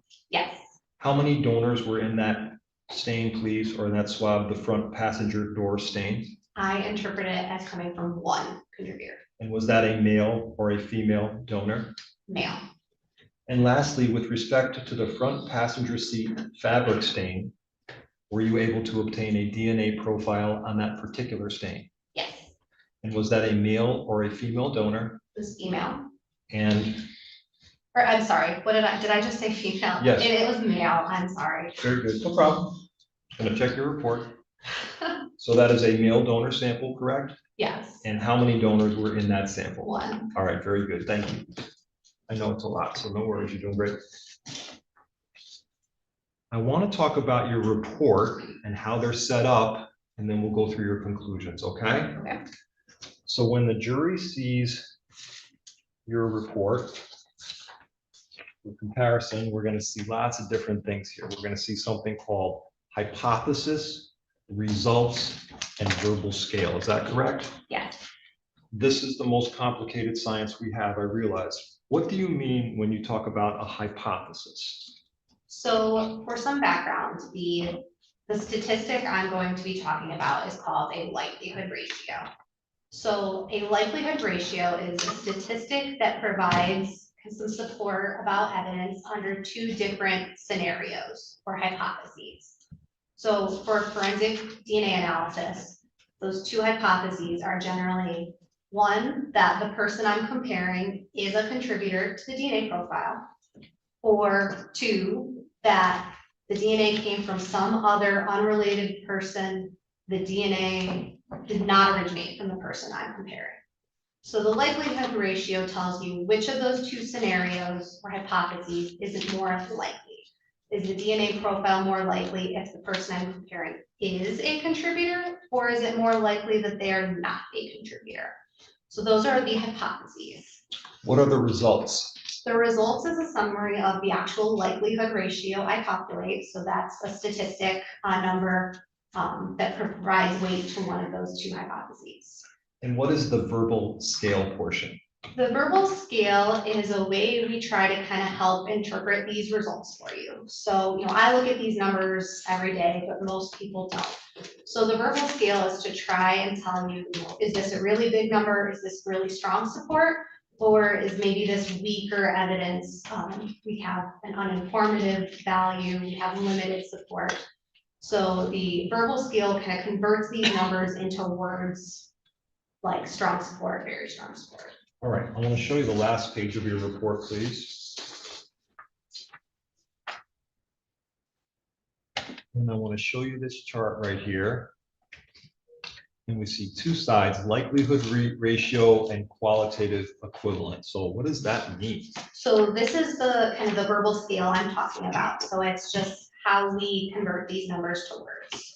So if I report a likelihood ratio of 1, that is uninformative. It means that the statistic really isn't providing support that they are or are not a contributor. Just kind of neutral. If you think of it like teeter-totter, it's perfectly balanced, not really helpful either way. So then if I calculate a likelihood ratio from 2 to 99, I would report that out as limited support. And the table kind of goes through each of those categories. What is moderate support? What is strong support? What is very strong support? And speaking of very strong support, what does very strong support equate with statistically? So any likelihood ratio greater than 1 million will be reported as very strong support. So that's very strong support, like greater than 1 million. Does that sound fair? Yes, like greater than 1 million, we call very strong support. And that is the highest level of support that you could have for a likelihood ratio, is that correct? Yes, on our scale, yes. All right. So with that, let's go through all of your findings, starting with number 1.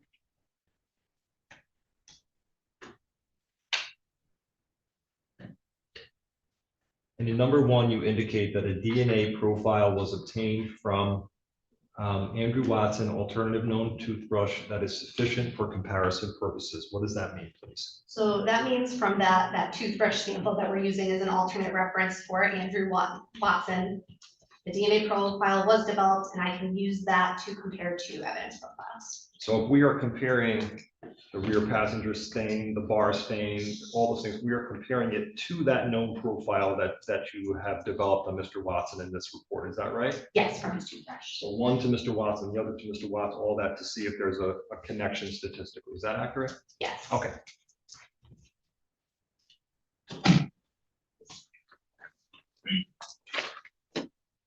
All right, understanding that, let's look at your comparison with the rear passenger floor stain and explain to the jury why it is that you have to say all the words that you're going to have to say in a moment here when you give your answer. So I kind of mentioned before, when I write these reports, we have standardized wording for how I report out the results. We do that because we want to make sure that results are accurately represented. With these types of statistics, it can be very easy to kind of put just a couple words out of order and it ends up meaning something differently. So we're really trained to report out our results in a specific way and testify that to them in a specific way. So sometimes I can take, a little bit of shortcuts here and there, but my interpretations do tend to be lengthy and wordy. So you're not trying to torture the jury with these words, you're trying to be thorough and in accordance with Yes. protocol? Okay, I apologize in advance for the wordiness. no problem. All right, Ms. Madden, when you compared the DNA profile obtained from the rear passenger floor stain to the known profile of Andrew Watson II, what, if anything, did you conclude, please? So based on the DNA typing results from the rear passenger floor stain, it is approximately 15 octillion times more likely if it originated from Andrew Watson than if it originated from an unknown, unrelated contributor. All right, what, if anything, does that mean verbally, please? So in general words, what that means is this analysis provides very strong support that Andrew Watson is the contributor to the rear passenger floor stain. And by very strong support, you mean greater than 1 million statistical probability, correct? Yes. All right. Next, did you compare the DNA profile obtained from the front passenger seat, front bar stain, to the known DNA profile obtained on Andrew Watson II? Yes. And what, if anything, did you conclude? Based on the DNA typing results from the front passenger seat, front bar stain, it is approximately 12 octillion times more likely if it originated from Andrew, did I say that right?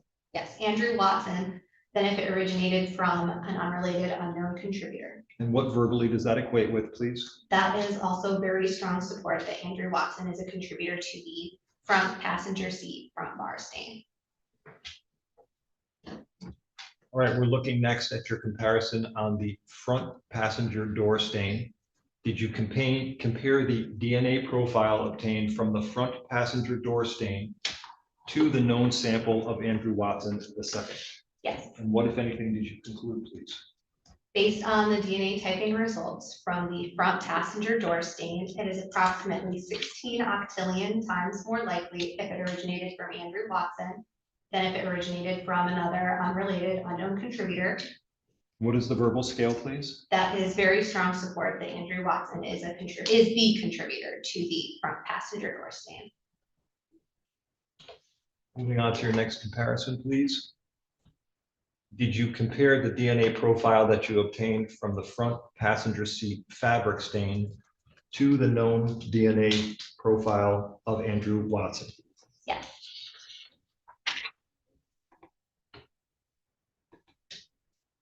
When you did that, Ms. Madden, please tell the jury what the result of that comparison was.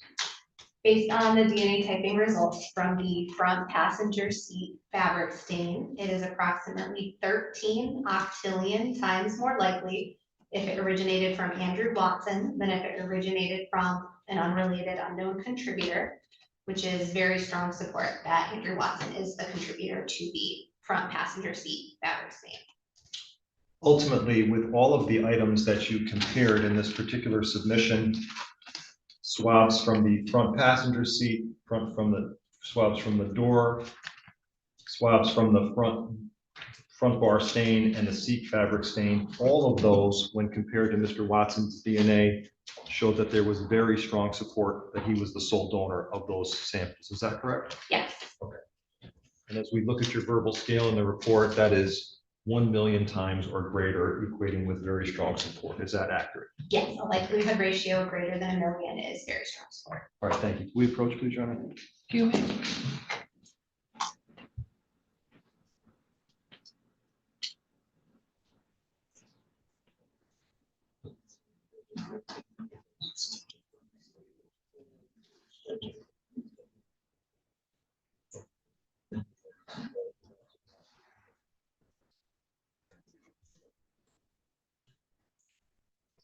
All right, at this time, it's a good break in this particular testimony.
We're back on the record. Everyone is present. May we bring in the jurors? Yes, Your Honor. Thank you.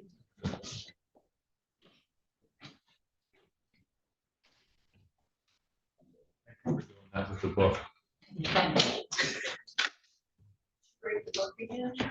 No, but it was bent because Luke bent it when he was. All rise. Thanks, Luke.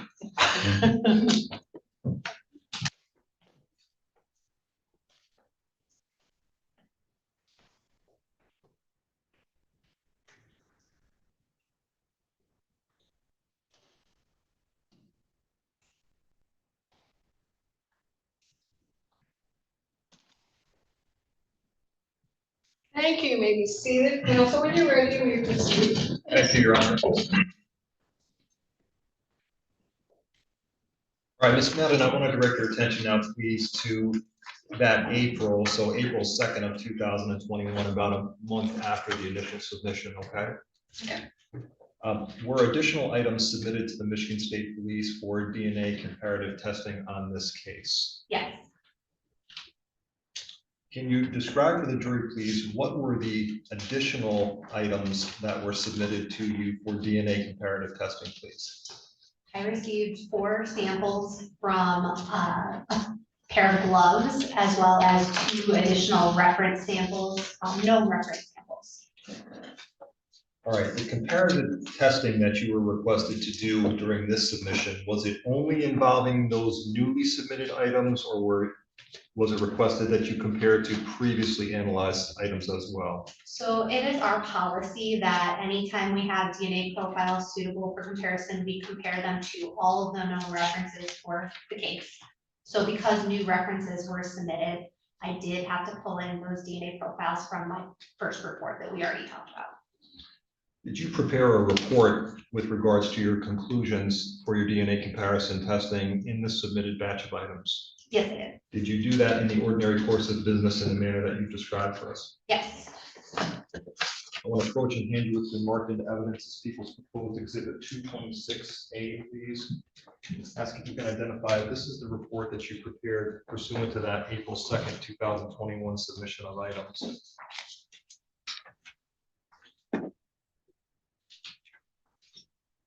Yes, it is. And I'm going to move admission at this time of Proposed Exhibit 226A, please. Your Honor. Any objection or voir dire? Without objection. Admitted. Thank you very much, Your Honor. All right. All right, so I want to go through some of the new items that were submitted, please.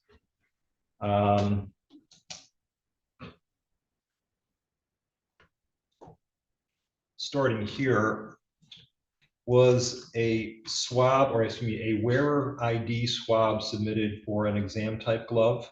Yes. Was a swab from a glove stain also submitted? Yes. And then were corresponding swabs from the other glove, the wearer ID and the stain, were those also submitted in this new batch? Yes. And then we see a known buccal swab from Willie James Jr., is that correct? Correct.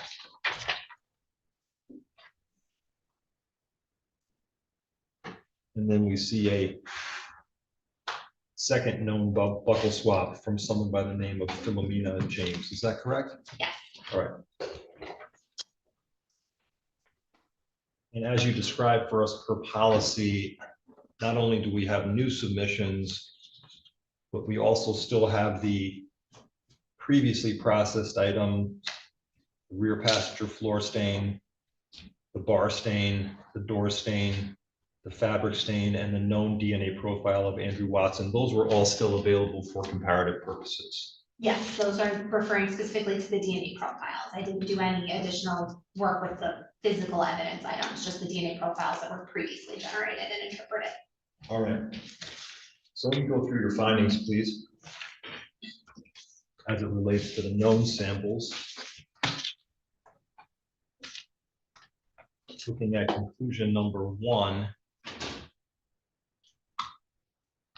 were you able to obtain a known DNA profile from the known sample submitted on an individual by the name of Willie James Jr.?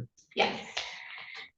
the DNA profile that you created from this known sample, was it suitable for DNA comparative purposes? Yes, the DNA profile obtained from the reference was suitable for comparison. And with respect to the known buccal swab submitted from Philomena James, were you able to obtain a DNA profile for the known sample of Philomena James? Yes. Is that sample also suitable for DNA comparative purposes? Yes. All right. So before, we simply had Mr. Watson's known sample and we were comparing items to it. Is that correct? Correct. Now we have Mr. Watson, Willie James Jr., and Philomena James as comparative knowns. Is that all accurate? Yes. All right, very good.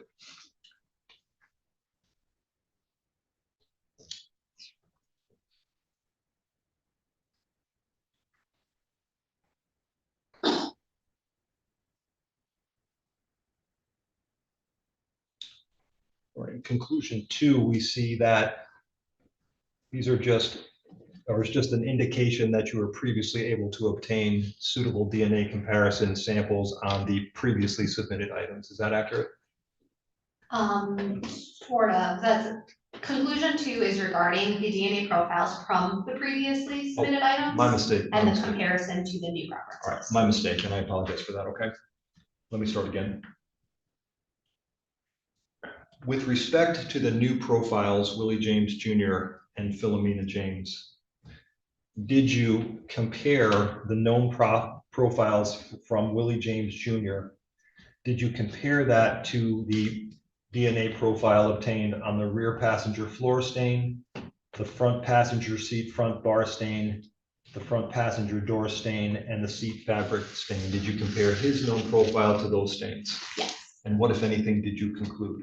Both Willie James Jr. and Philomena James are excluded as contributors to those 4 DNA profiles from my previous report.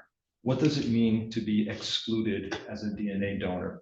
So an exclusion can mean kind of 2 things. When I actually calculate a statistic, an exclusion is a likelihood ratio of 0. So that means this person cannot explain the DNA profile.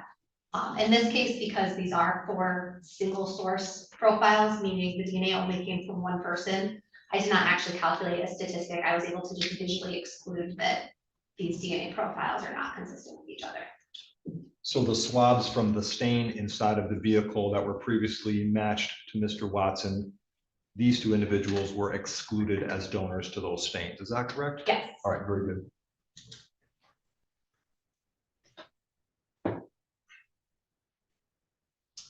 All right, so we're going to move down now to the exam glove wearer stain from glove A.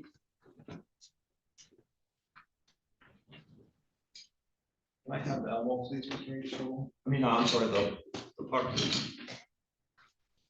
On it.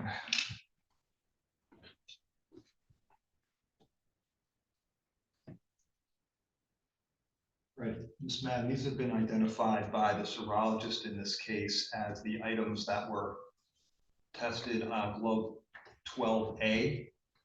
And she indicated that there was a wearer ID swab taken from the wrist area of this glove. Okay.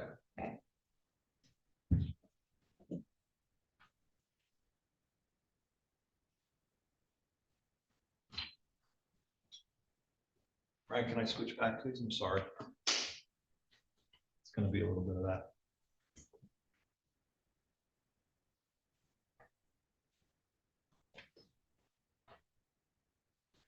All right, were you able to obtain a DNA profile from the wearer swab taken from glove 12A, please? Yes, a DNA profile was obtained. That DNA profile, was it suitable for later DNA comparative testing? Yes, it was.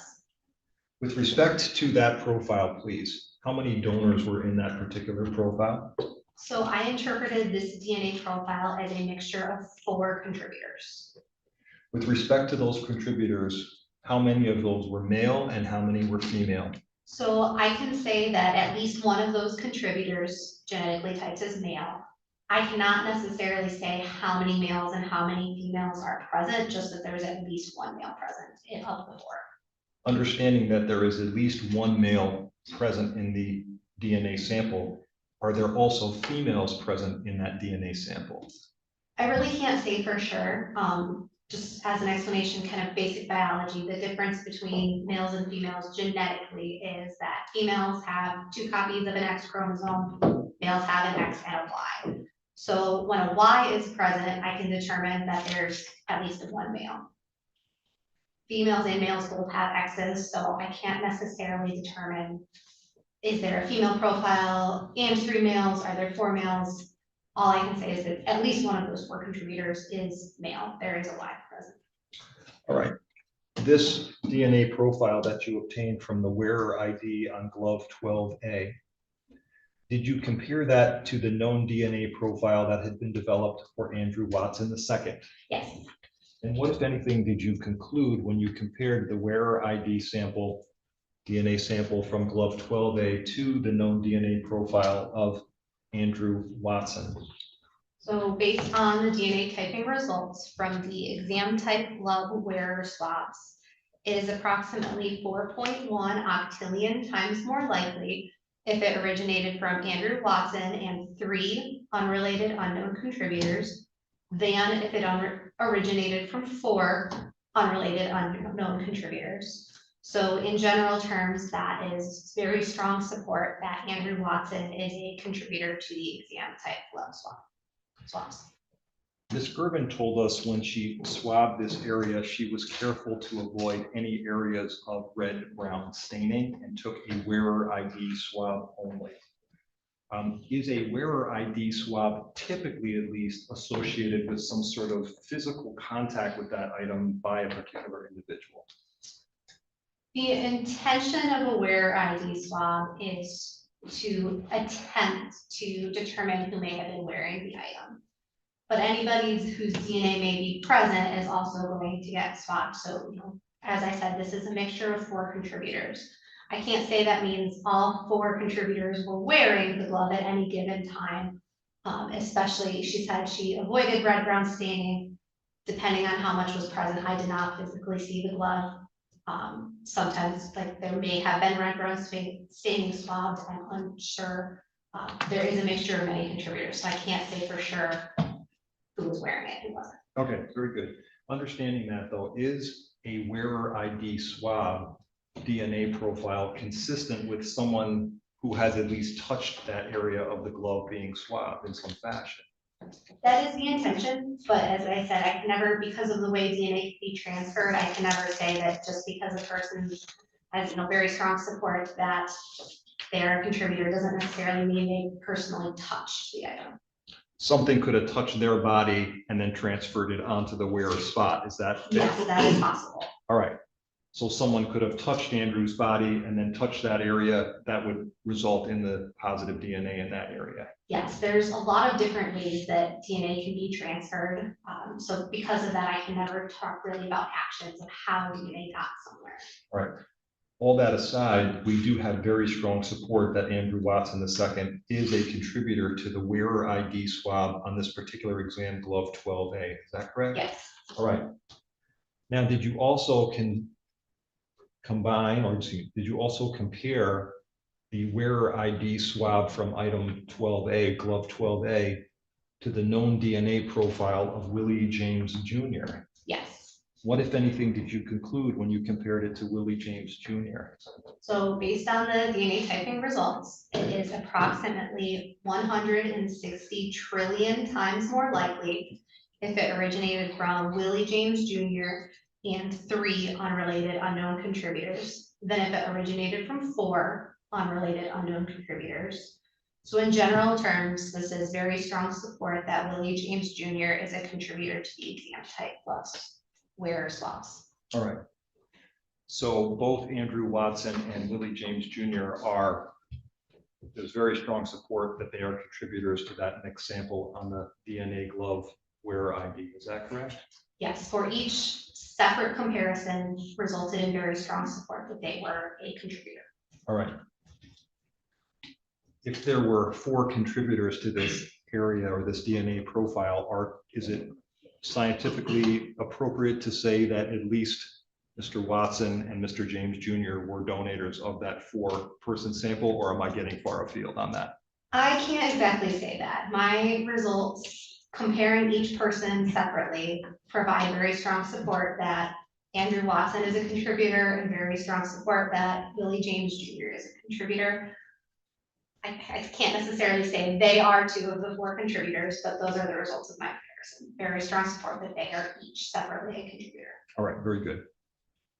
Very strong support for both of them, the highest level of support or the highest quantum statistically. Is that correct? Yes, on our verbal scale, very strong is our kind of highest level. All right, very good. Thank you.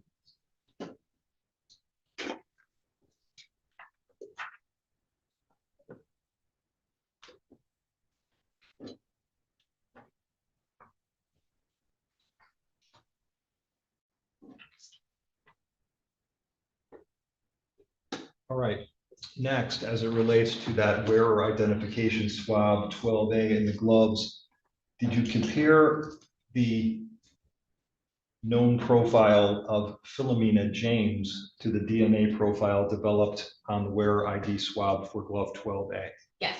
And what, if anything, did you conclude? Based on the DNA typing results from the exam type glove wearer swabs, it is approximately 1.7 thousand times more likely if it originated from Philomena James and 3 unrelated unknown contributors than if it originated from 4 unrelated unknown contributors. So in general terms, that is moderate support that Philomena James is a contributor to the exam type glove wearer swabs. All right, so let me interject on this particular conclusion at this point in time, and we'll talk more about it in a moment. What if a person are brother and sister? How, if at all, can that affect what you're observing in the DNA profile? So related individuals do share more DNA than unrelated individuals. Earlier, we talked a little about you get your DNA from your parents, half your DNA from your mom, half your DNA from your dad. I have a brother. He also got half of his DNA from our dad and half of his DNA from our mom. So because we're pulling from kind of the same gene pool, we're going to share more DNA types in common than if you were to compare my DNA to yours, an unrelated person. So relatedness can have an effect on our likelihood ratios we calculate if we have mixtures of related individuals, because those individuals are going to share more than strangers. Is further testing available to kind of separate out whether both of them are contributors or exclude whether one of the other is a contributor? Yes, in some circumstances, such as this case, it is possible for us to run additional comparisons running what we call alternative hypotheses. So those hypotheses you see in the table are a little different to attempt to help with interpretation of related individuals. And we'll get to that, but were those type of tests done subsequently in this case? Yes. All right, very good. Can I have the puck, please, Mr.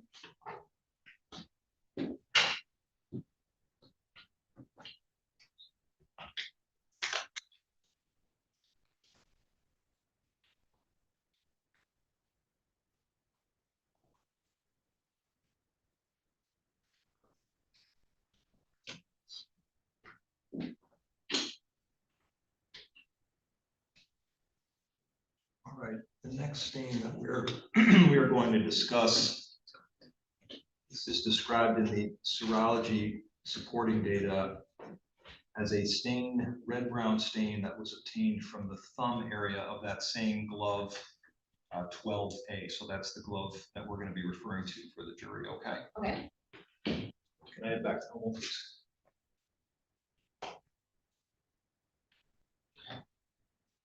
Ms. Madden, were you able to now obtain a DNA profile suitable for comparison testing from the exam type glove stain from that thumb on glove 12A?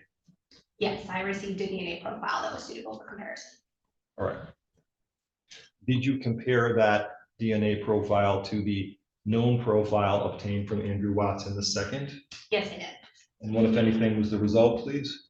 So I determined that this DNA profile originated from one individual that genetically types as male. So for my comparison to Andrew Watson, based on the DNA typing results obtained from the exam type glove stain It is approximately 17 octillion times more likely if it originated from Andrew Watson the second. Sorry, I haven't been super consistent with that. It is approximately 17 octillion times more likely if it originated from Andrew Watson the second than if it originated from an unrelated unknown contributor. And what verbal scale is that, please? That is very strong support that Andrew Watson the second is a contributor to the exam type of stain. Did you next compare the DNA profile obtained from the exam type glove red-brown staining? Did you compare that to the known profiles for Willie James and Philomena James, please? Yes, And what, if anything, did you conclude? both are excluded as contributors. All right, so to summarize your testimony on the wearer ID portion of the glove, there is very strong support that Andrew Watson and Willie James Jr. are both contributors of that wearer ID. Is that correct? Yes, but I would phrase it as there is very strong support that Andrew Watson is a contributor and very strong support that Willie James Jr. is a contributor, because I compared them separately, not together. Very good, thank you. And with respect to the red-brown staining on the thumb, there is very strong support that Andrew Watson is a contributor to that staining on the thumb. Is that correct? Yes, And Willie James Jr. was excluded as a donor to that red-brown stain. yes.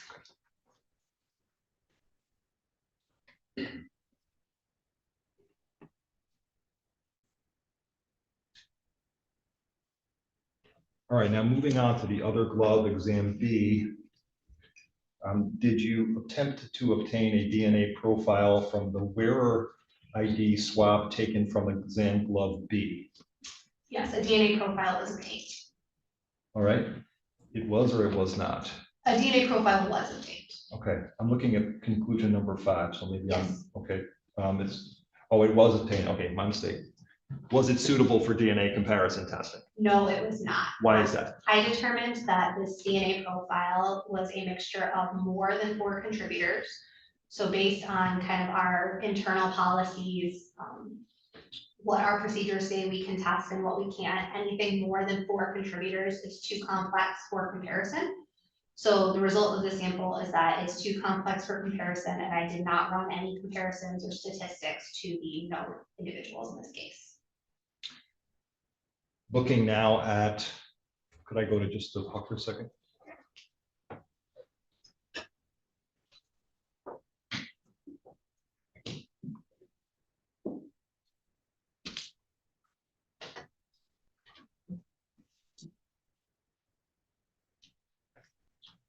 Exam glove B, we have a red-brown stain that was taken and phenolphthalein tested positive from either the palm or the backside of the glove, depending on which way it was worn. And that's the sample that we'll be referring to here. If I could have the.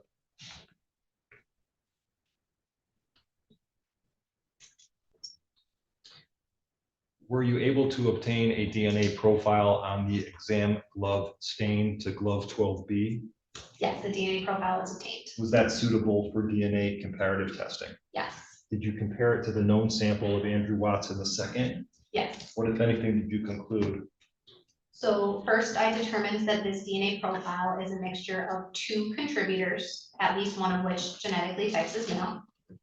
For the comparison to Andrew Watson II, based on the DNA typing results, it is approximately 9.4 octillion times more likely if it originated from Andrew Watson II and 1 unrelated unknown contributor than if it originated from 2 unrelated unknown contributors. And what is the verbal scale, please? That is very strong support that Andrew Watson is a contributor to the exam type glove stain.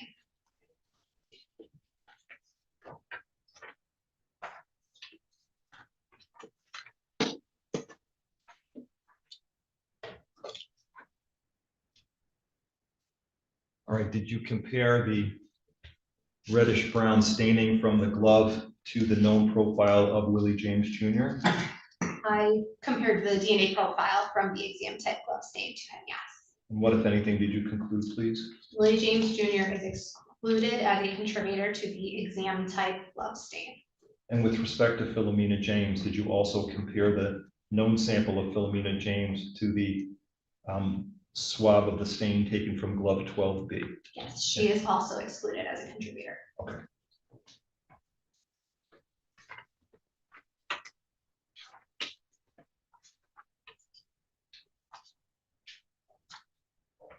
want to direct your attention now, please, lastly, to about 2 weeks later, April 16th of 2021. Were you asked either by the police agency or internally to do that additional testing based upon the fact that we had a brother, sister who had some match to the DNA? Yes, How did that come about, please? I believe there was a phone call from the investigating officer, him inquiring about the results.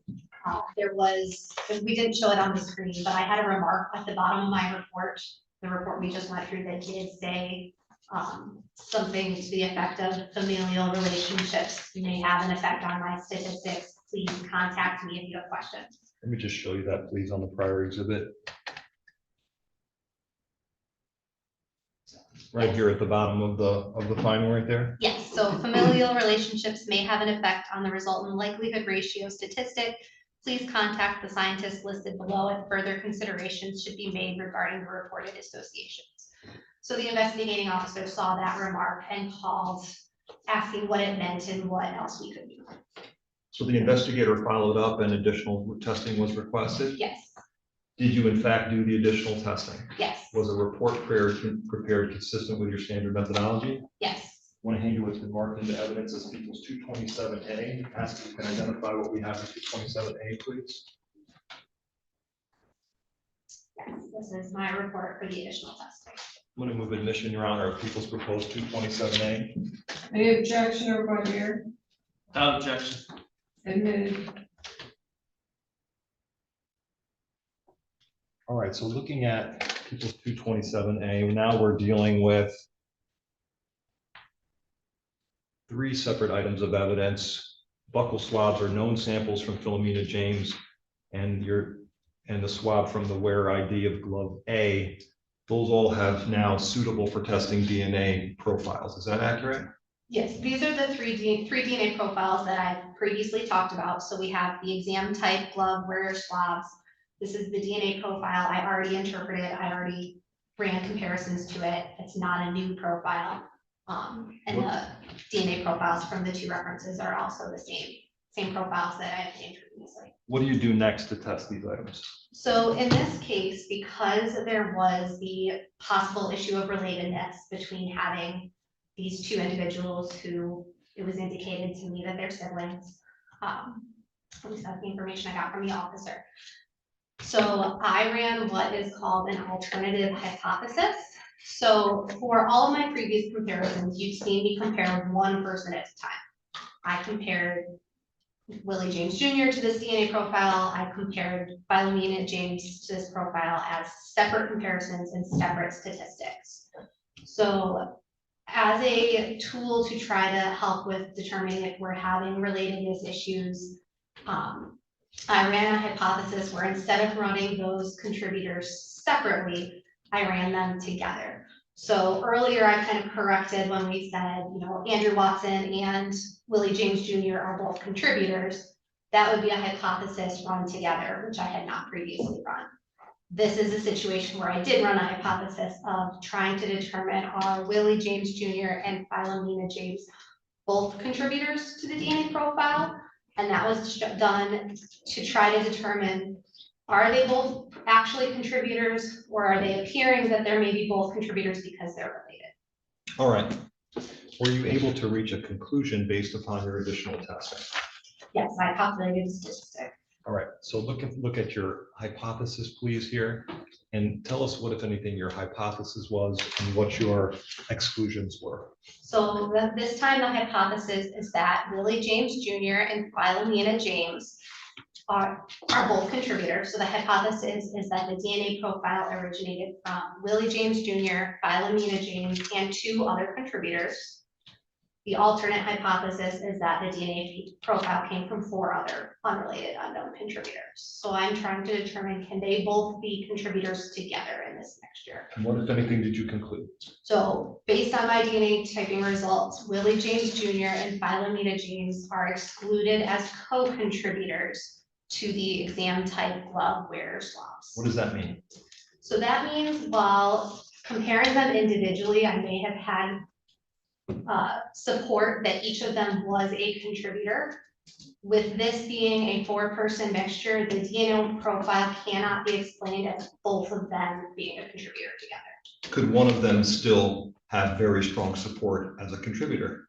Yes, so what often happens with relatives is when you do have a relative present in especially a low-level mixture. So a 4-person mixture can mean a lot of different things. I might have all of the DNA from all 4 contributors, or I might have a lot of DNA from one contributor and a little DNA from the other 3.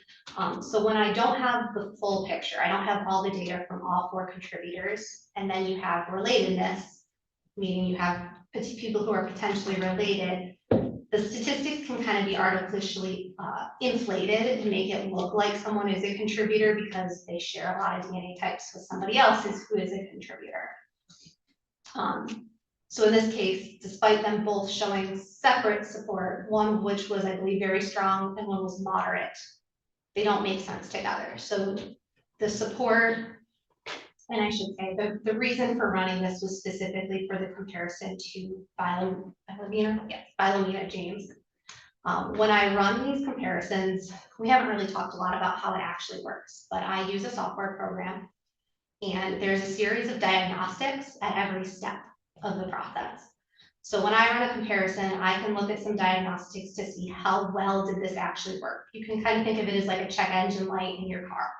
Sometimes it goes on and that means there's something really, really wrong with your car. It's not going to run. Sometimes it just means it's really cold, so my tire pressure warning keeps going off in my car.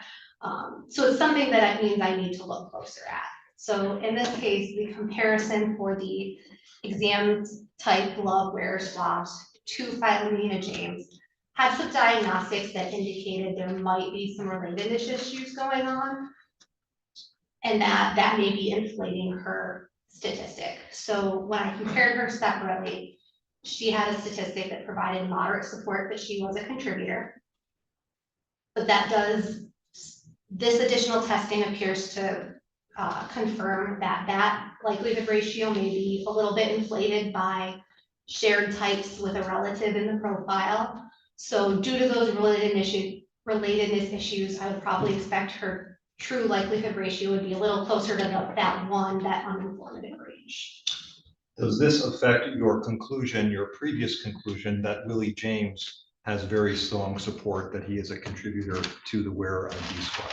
It does not. It doesn't necessarily affect either of my conclusions. The statistics still show that there was very strong support that Willie James Jr. is a contributor and moderate support that Philomena James is a contributor.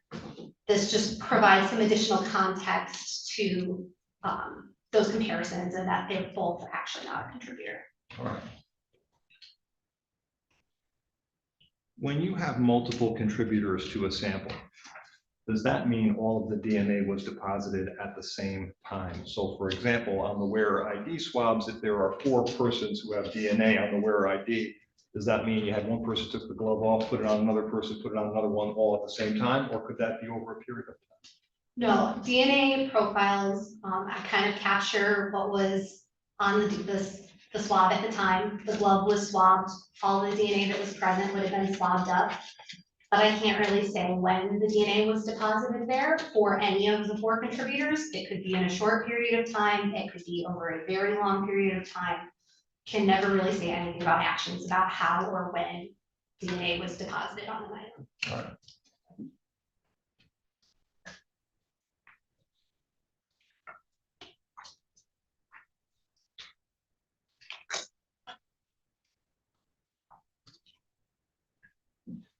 Okay, thank you. Any further questions?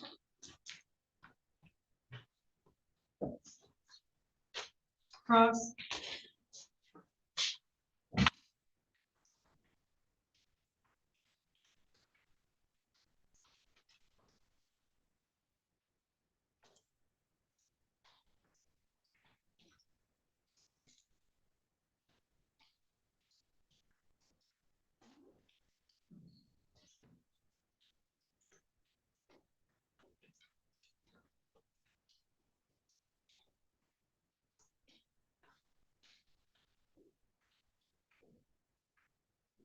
Good afternoon.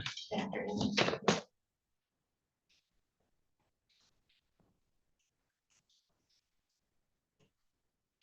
And these reports, I guess you would call them that we've been looking at today, those are reports that you completed or did, is that right? Yes. Okay. My last name was Ray at the time. I'm sorry if I didn't say that. Yeah, that's what I was just going to mention. My understanding is that's one and the same. You've just had a name change in the interim period. Is that right? Yes.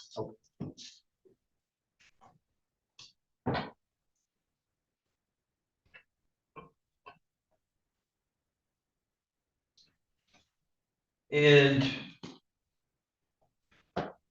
to go back to your testimony, you were being asked a lot of questions as it related to the glove and the DNA and the testing and the analysis that was done on that.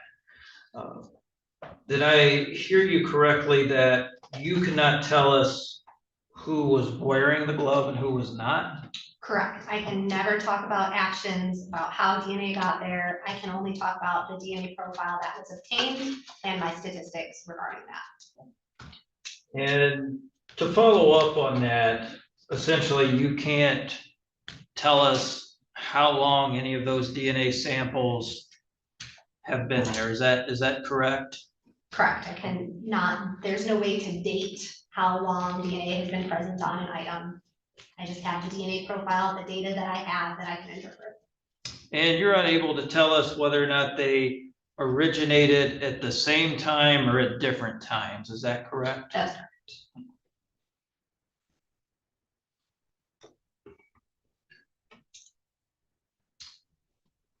And you're unable to tell us the manner in which they occurred or appeared on the glove. Would that be fair to say? Do you understand what I'm asking? Yes, correct. I cannot say any manner, actions, anything like that about how the DNA got there. Okay. And you've been talking about different, I guess, types of DNA and how that can occur. And one is touch or contact DNA. Yes. Would an example of that be if I were to lay my palm here on the lectern for a period of time? Is that an example of touch or contact DNA? Yes. And if I were to do that, would my DNA be present then on the lectern? It may or may not. There's a lot of factors that could go in depending on how long you held your hand there, how sweaty your hand is, if you moved your hand. So you may leave behind DNA and you might not. And if it's an object that someone were to use regularly, like say an automobile, they're using it regularly, they're in and out of there regularly, would that increase the likelihood that their DNA would be left behind or would appear in that car in some fashion? I would say yes. I mean, as an example, if you were to swab my car, I would kind of expect you to find my DNA on it. Okay. And then you've also been discussing about transfer DNA, is that correct? The transfer of DNA, yes. And essentially, is my understanding that correctly? If DNA is on a surface, let's say DNA of someone is on a particular surface, and then let's say a glove comes in contact with that DNA, would that DNA that was already on that surface then be transferred onto that glove? Is that an example of that? It's possible, yes. There's a lot of different ways DNA can be transferred. That is one example. It's not a guarantee that DNA will be transferred from the surface to the glove, but it is definitely possible. And it certainly can and does happen sometimes, is that correct? Yes, transfer does happen. And again, if you're looking at a particular DNA sample on something like a glove, you're unable to tell us whether that originated there from touch or contact DNA or whether that came there from transfer DNA. Is that correct? Correct. I can never say how DNA got there.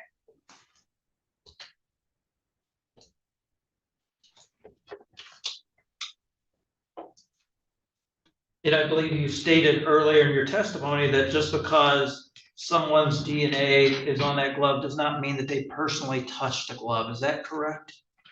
That is correct. I cannot necessarily say that just because, I mean, I technically never say that someone's DNA is on an item. I say there's very strong support, but still, I can never say for sure just because even if we accept someone's DNA is on an item, it doesn't mean they were wearing it. I can't say how it got there.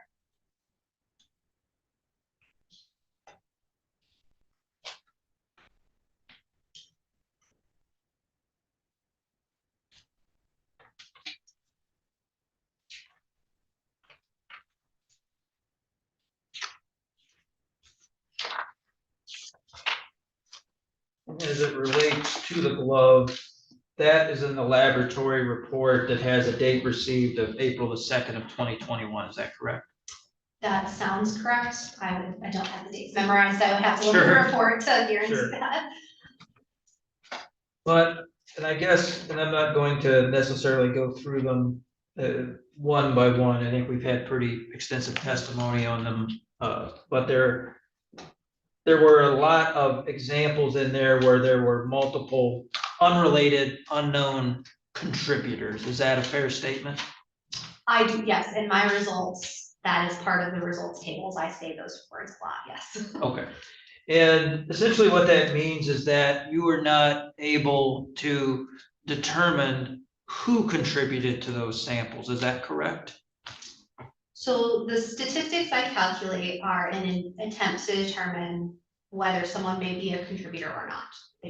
My statistic provides support either that someone is a contributor or that someone is not a contributor. I do generally only compare one person at a time. That last report is kind of an exception to that. But so when I have, say, a 4-person mixture, I have to account for all 4 people. So that's why I say unrelated, unknown contributors, because I'm comparing one person knowing that there are 3 other contributors present.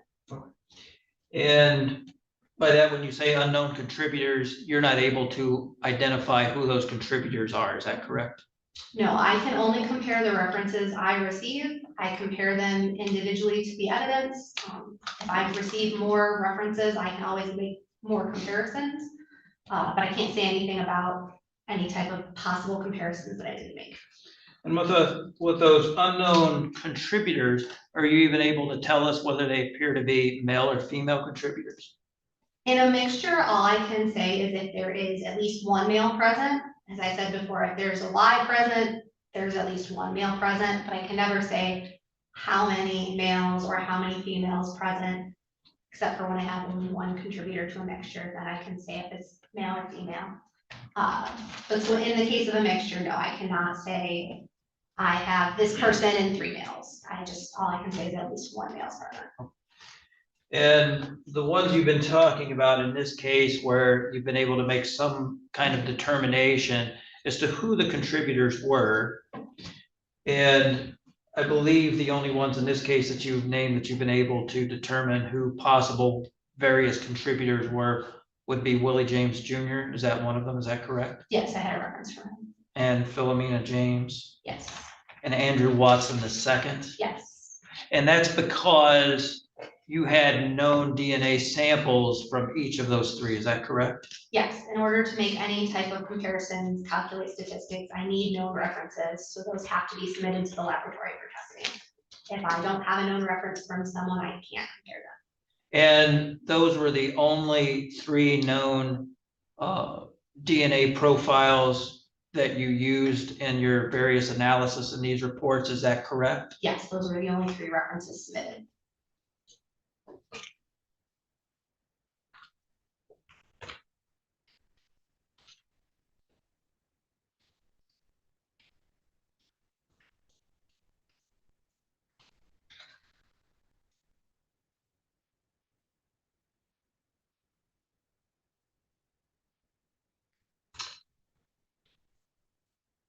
And I believe is it related to sample 12B1E, exam type glove wear swabs.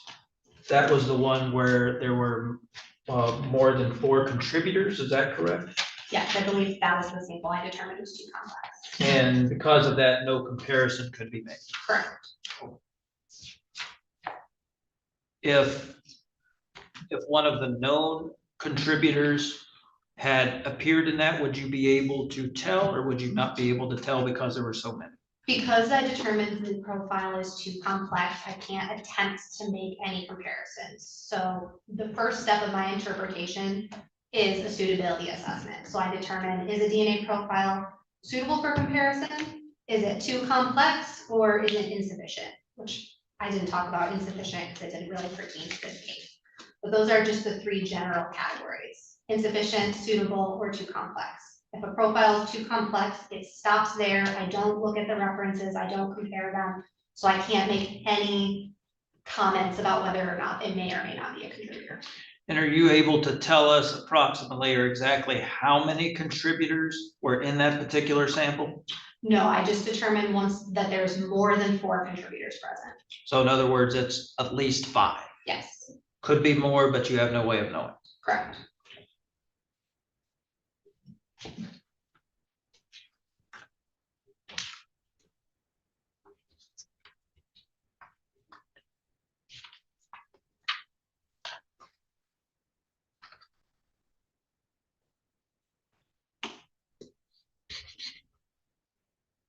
If any of the items that were tested and were later analyzed for DNA, if they were left out or exposed to the elements for an extended period of time, such as rain or snow, how would that affect your analysis, if at all?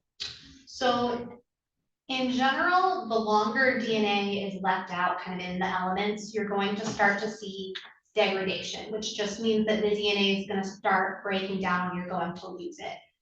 It doesn't necessarily it does not necessarily affect my actual results in my interpretation. I get the DNA profile I can determine how many contributors are present, but I might have a little bit less data to work with depending on how long it's exposed to the elements and what elements we're talking about. If we're talking about things like rain, snow, sun. Is that important information for you to know when conducting your analysis, or does it not matter to you? It really doesn't affect my actual interpretation. When I'm interpreting a DNA profile, I am looking at my DNA profile, my data, kind of looks like peaks on a graph. I get the data I get, and I can interpret it, whether it is maybe degraded or not, whether if it had been collected a week earlier, I might have gotten different results. It doesn't really matter to my interpretation because I'm interpreting the DNA profile I have at the time. Are you able to look at and tell whether or not degradation has occurred? Yes and no. It depends on the DNA profile. Sometimes degradation can be apparent.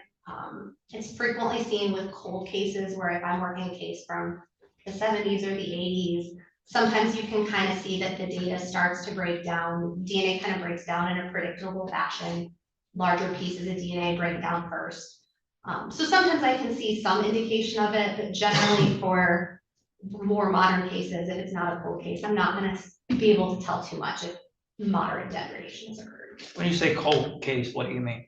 I frequently work cold cases from the 60s, 70s, 80s, really old cases that are not from the last 5 years or so. So in other words, we're talking about cases that are decades old. Yes. Okay.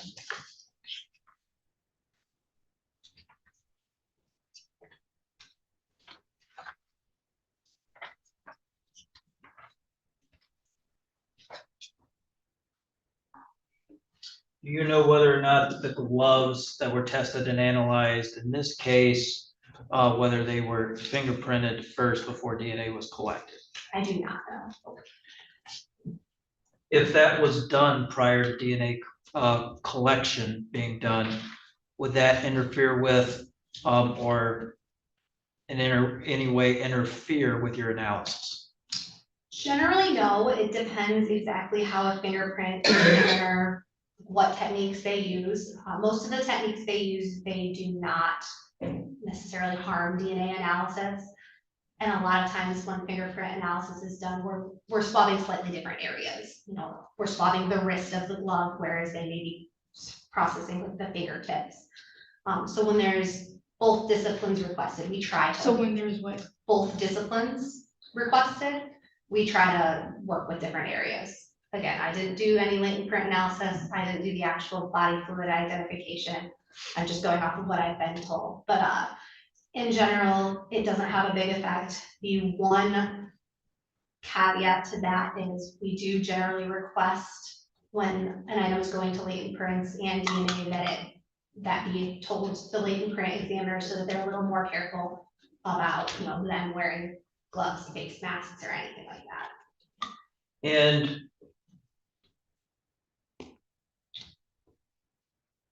is it possible that DNA could be transferred from a fingerprint brush onto a glove if it is used?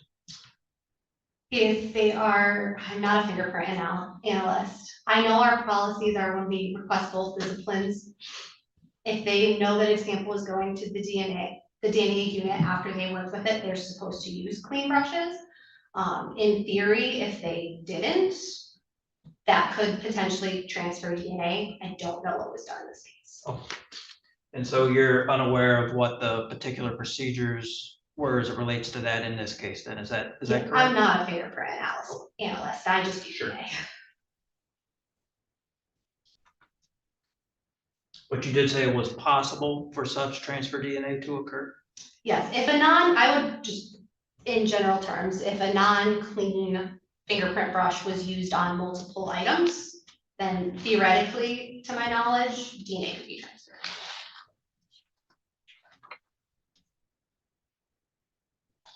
Have a moment, Your Honor. You may.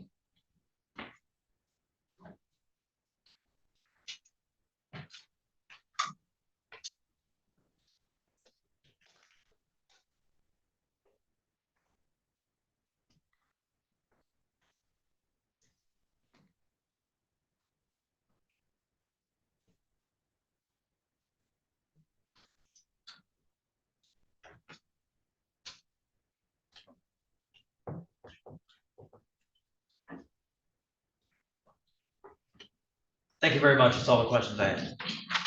Right.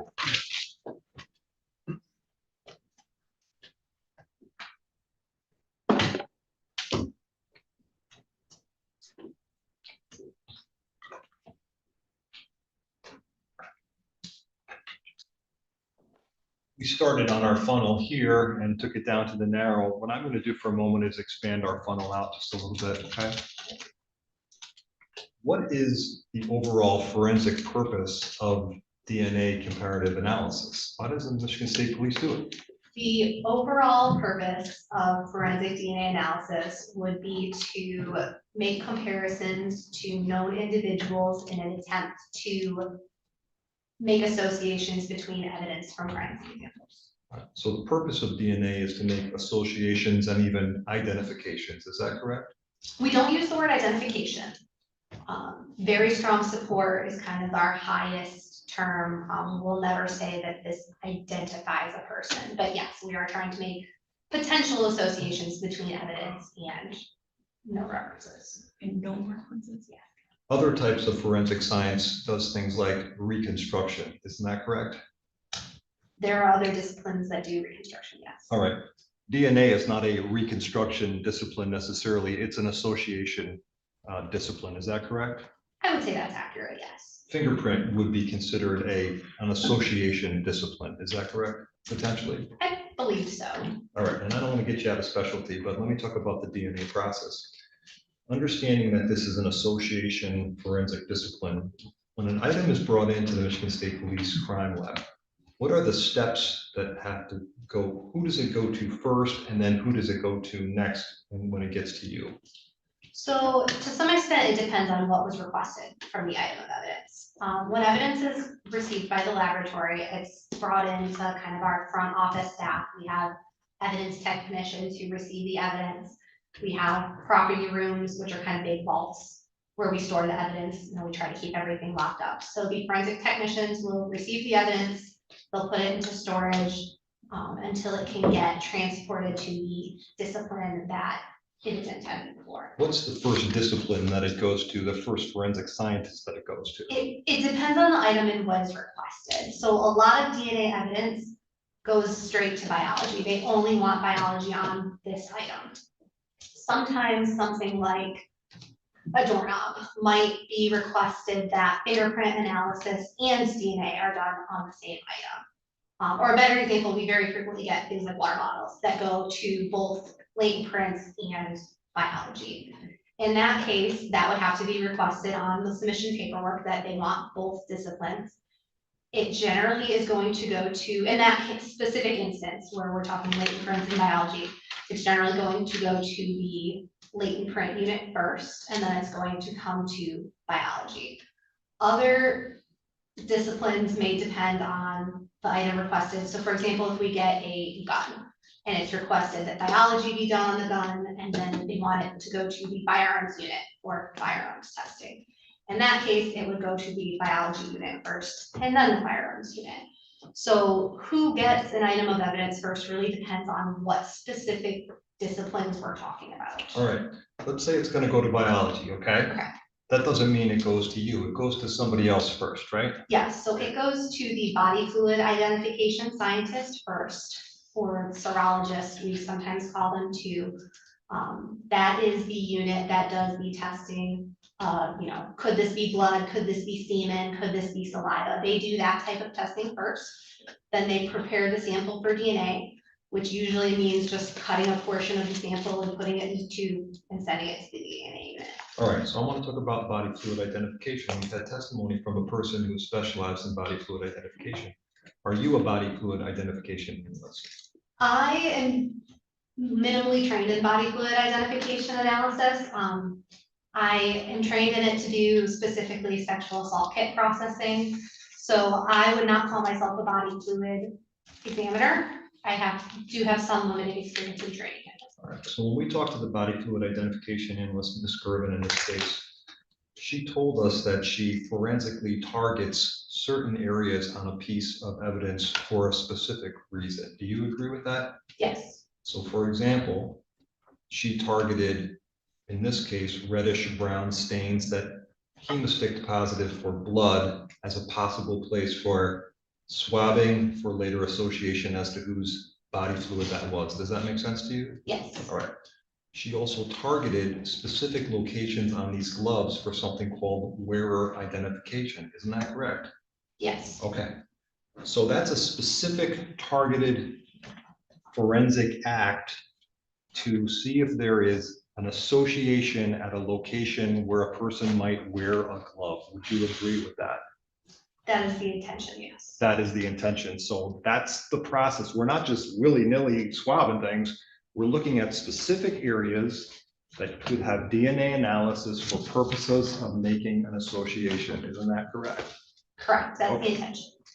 And while there are lots of possible hypotheticals scientifically, it is also consistent that an area targeted for wearer ID that has a person's DNA on it is indicative or could be indicative that a person was wearing that item. Is that accurate? I would say could be indicative. Again, the intention is to determine who may have been wearing it, but because I can't speak to actions, I can never actually say, this means the person was wearing it. I can just provide things like it's very strong support they're a contributor. And I understand that that's your requirements, but again, that swab is specifically targeted to a location where a person might be wearing it, correct? Yes, that is why she swabbed that area. Yes. Okay, then it's given to you, and for whatever reason, that swab may have a DNA association. Is that accurate? Yes, so I received the DNA profile from whatever Sam Gervin may have swabbed to obtain a DNA profile, and then I interpret that DNA profile. All right, great. Thank you very much.